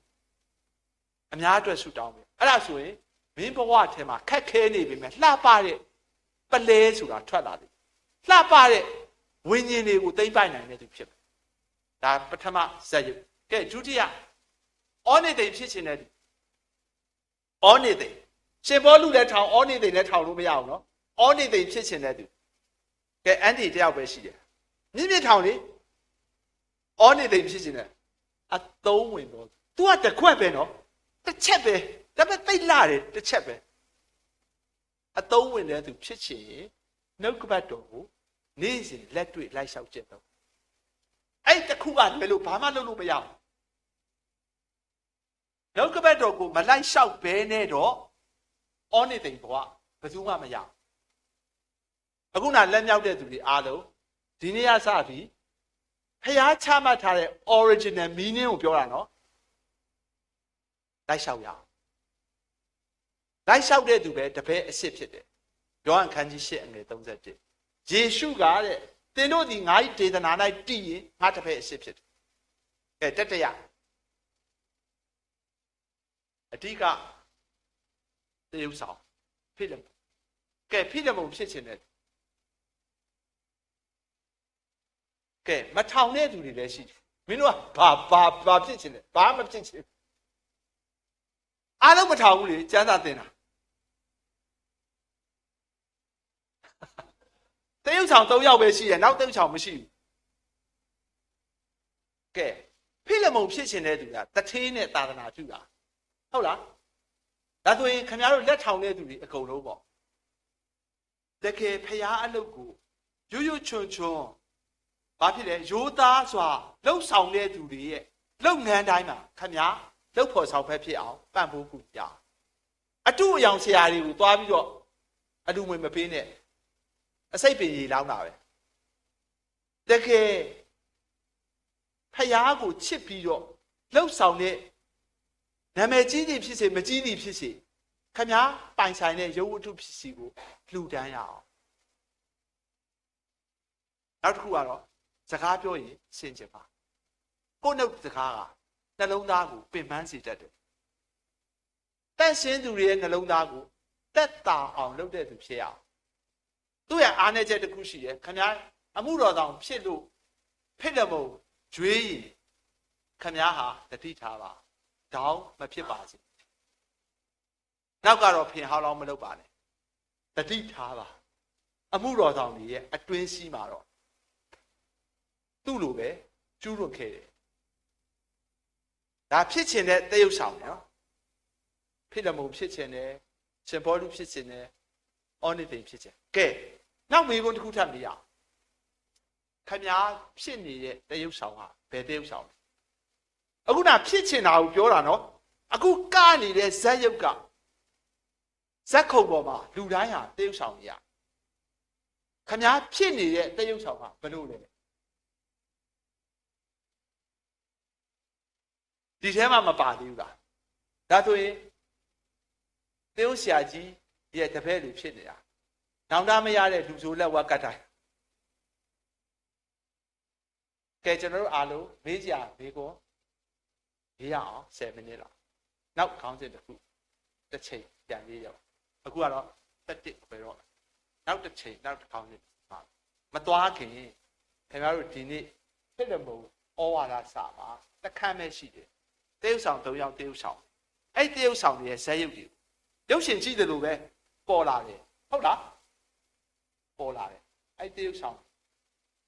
ဆရာပြောတဲ့အရာကိုခင်ဗျားတို့နားမလဲတာမေးချင်တဲ့မေးခွန်းရှိရင်မေးဖို့အချိန်ပေးပါ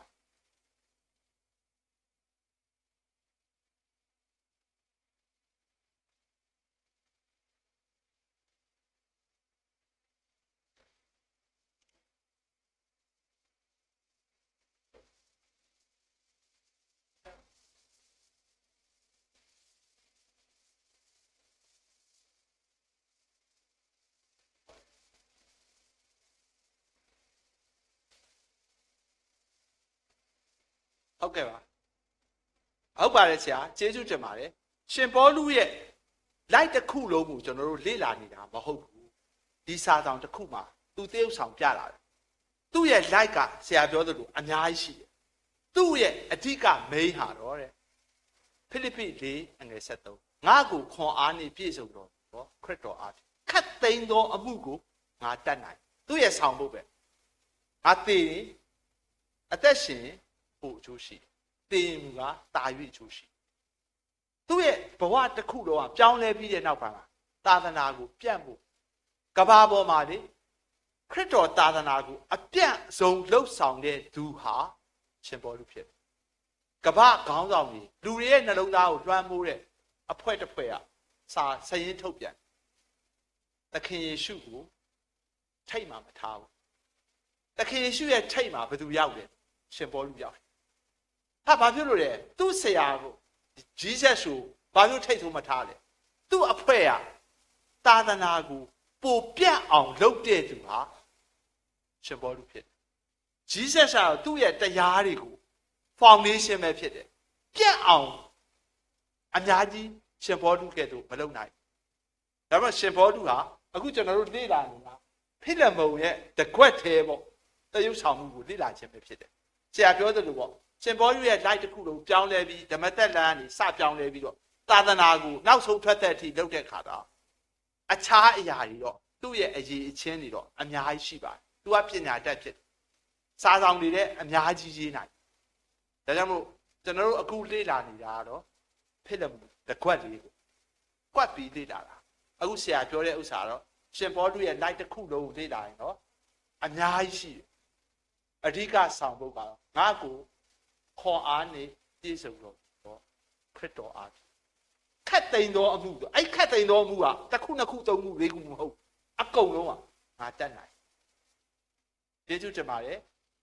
တခြားသူများလည်းလေးဖို့ဖြစ်ပါတယ်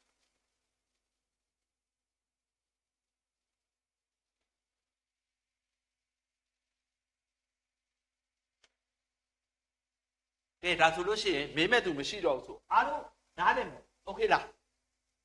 အားလုံးနားလည်လားကဲနားလည်ပြီးရင်လိုက်လျှောက်ဖို့ဖြစ်တယ်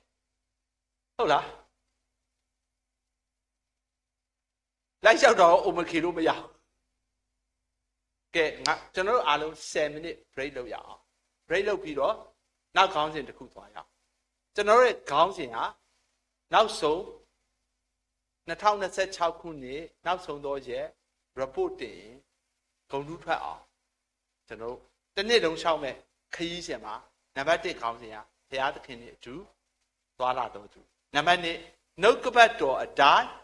လိုက်လျှောက်အသက်ရှင်တဲ့သူဖြစ်ဖို့ဖိလမုန်ကိုလေ့လာကဲနံပါတ်3နောက်ဆုံးခေါင်းစဉ်တစ်ခုကိုကျွန်တော်ပြန်တက်တဲ့အခါမှာပြန်တင်ပေးမှဖြစ်ပါတယ်ခဏ break လုပ်ရအောင်အားလုံးကိုဘုရားသခင်ကောင်းချီးပေးပါစေကျွန်တော်အားလုံးစာရွက်တွေပေါ့ပြန်တက်လာလို့ရှိရင်စာရွက်ပေါ့ဖိလမုန်စာရွက်ကျွန်တော်တယောက်တစ်ရွက်ပေးမယ်အကယ်၍များစာအုပ်ဝယ်မဲ့သူရှိရင်ဒီစာအုပ်ထဲမှာတော့ဖိလမုန်ပါတယ်ပေါ့အကယ်၍ဒီ10 minute break မှာစာအုပ်ဝယ်ချင်တဲ့သူရှိရင်เนาะကျွန်တော်ရှေ့မှာလာဝယ်ပေးဖို့ဖြစ်ပါတယ်ကျေးဇူးတင်ပါတယ်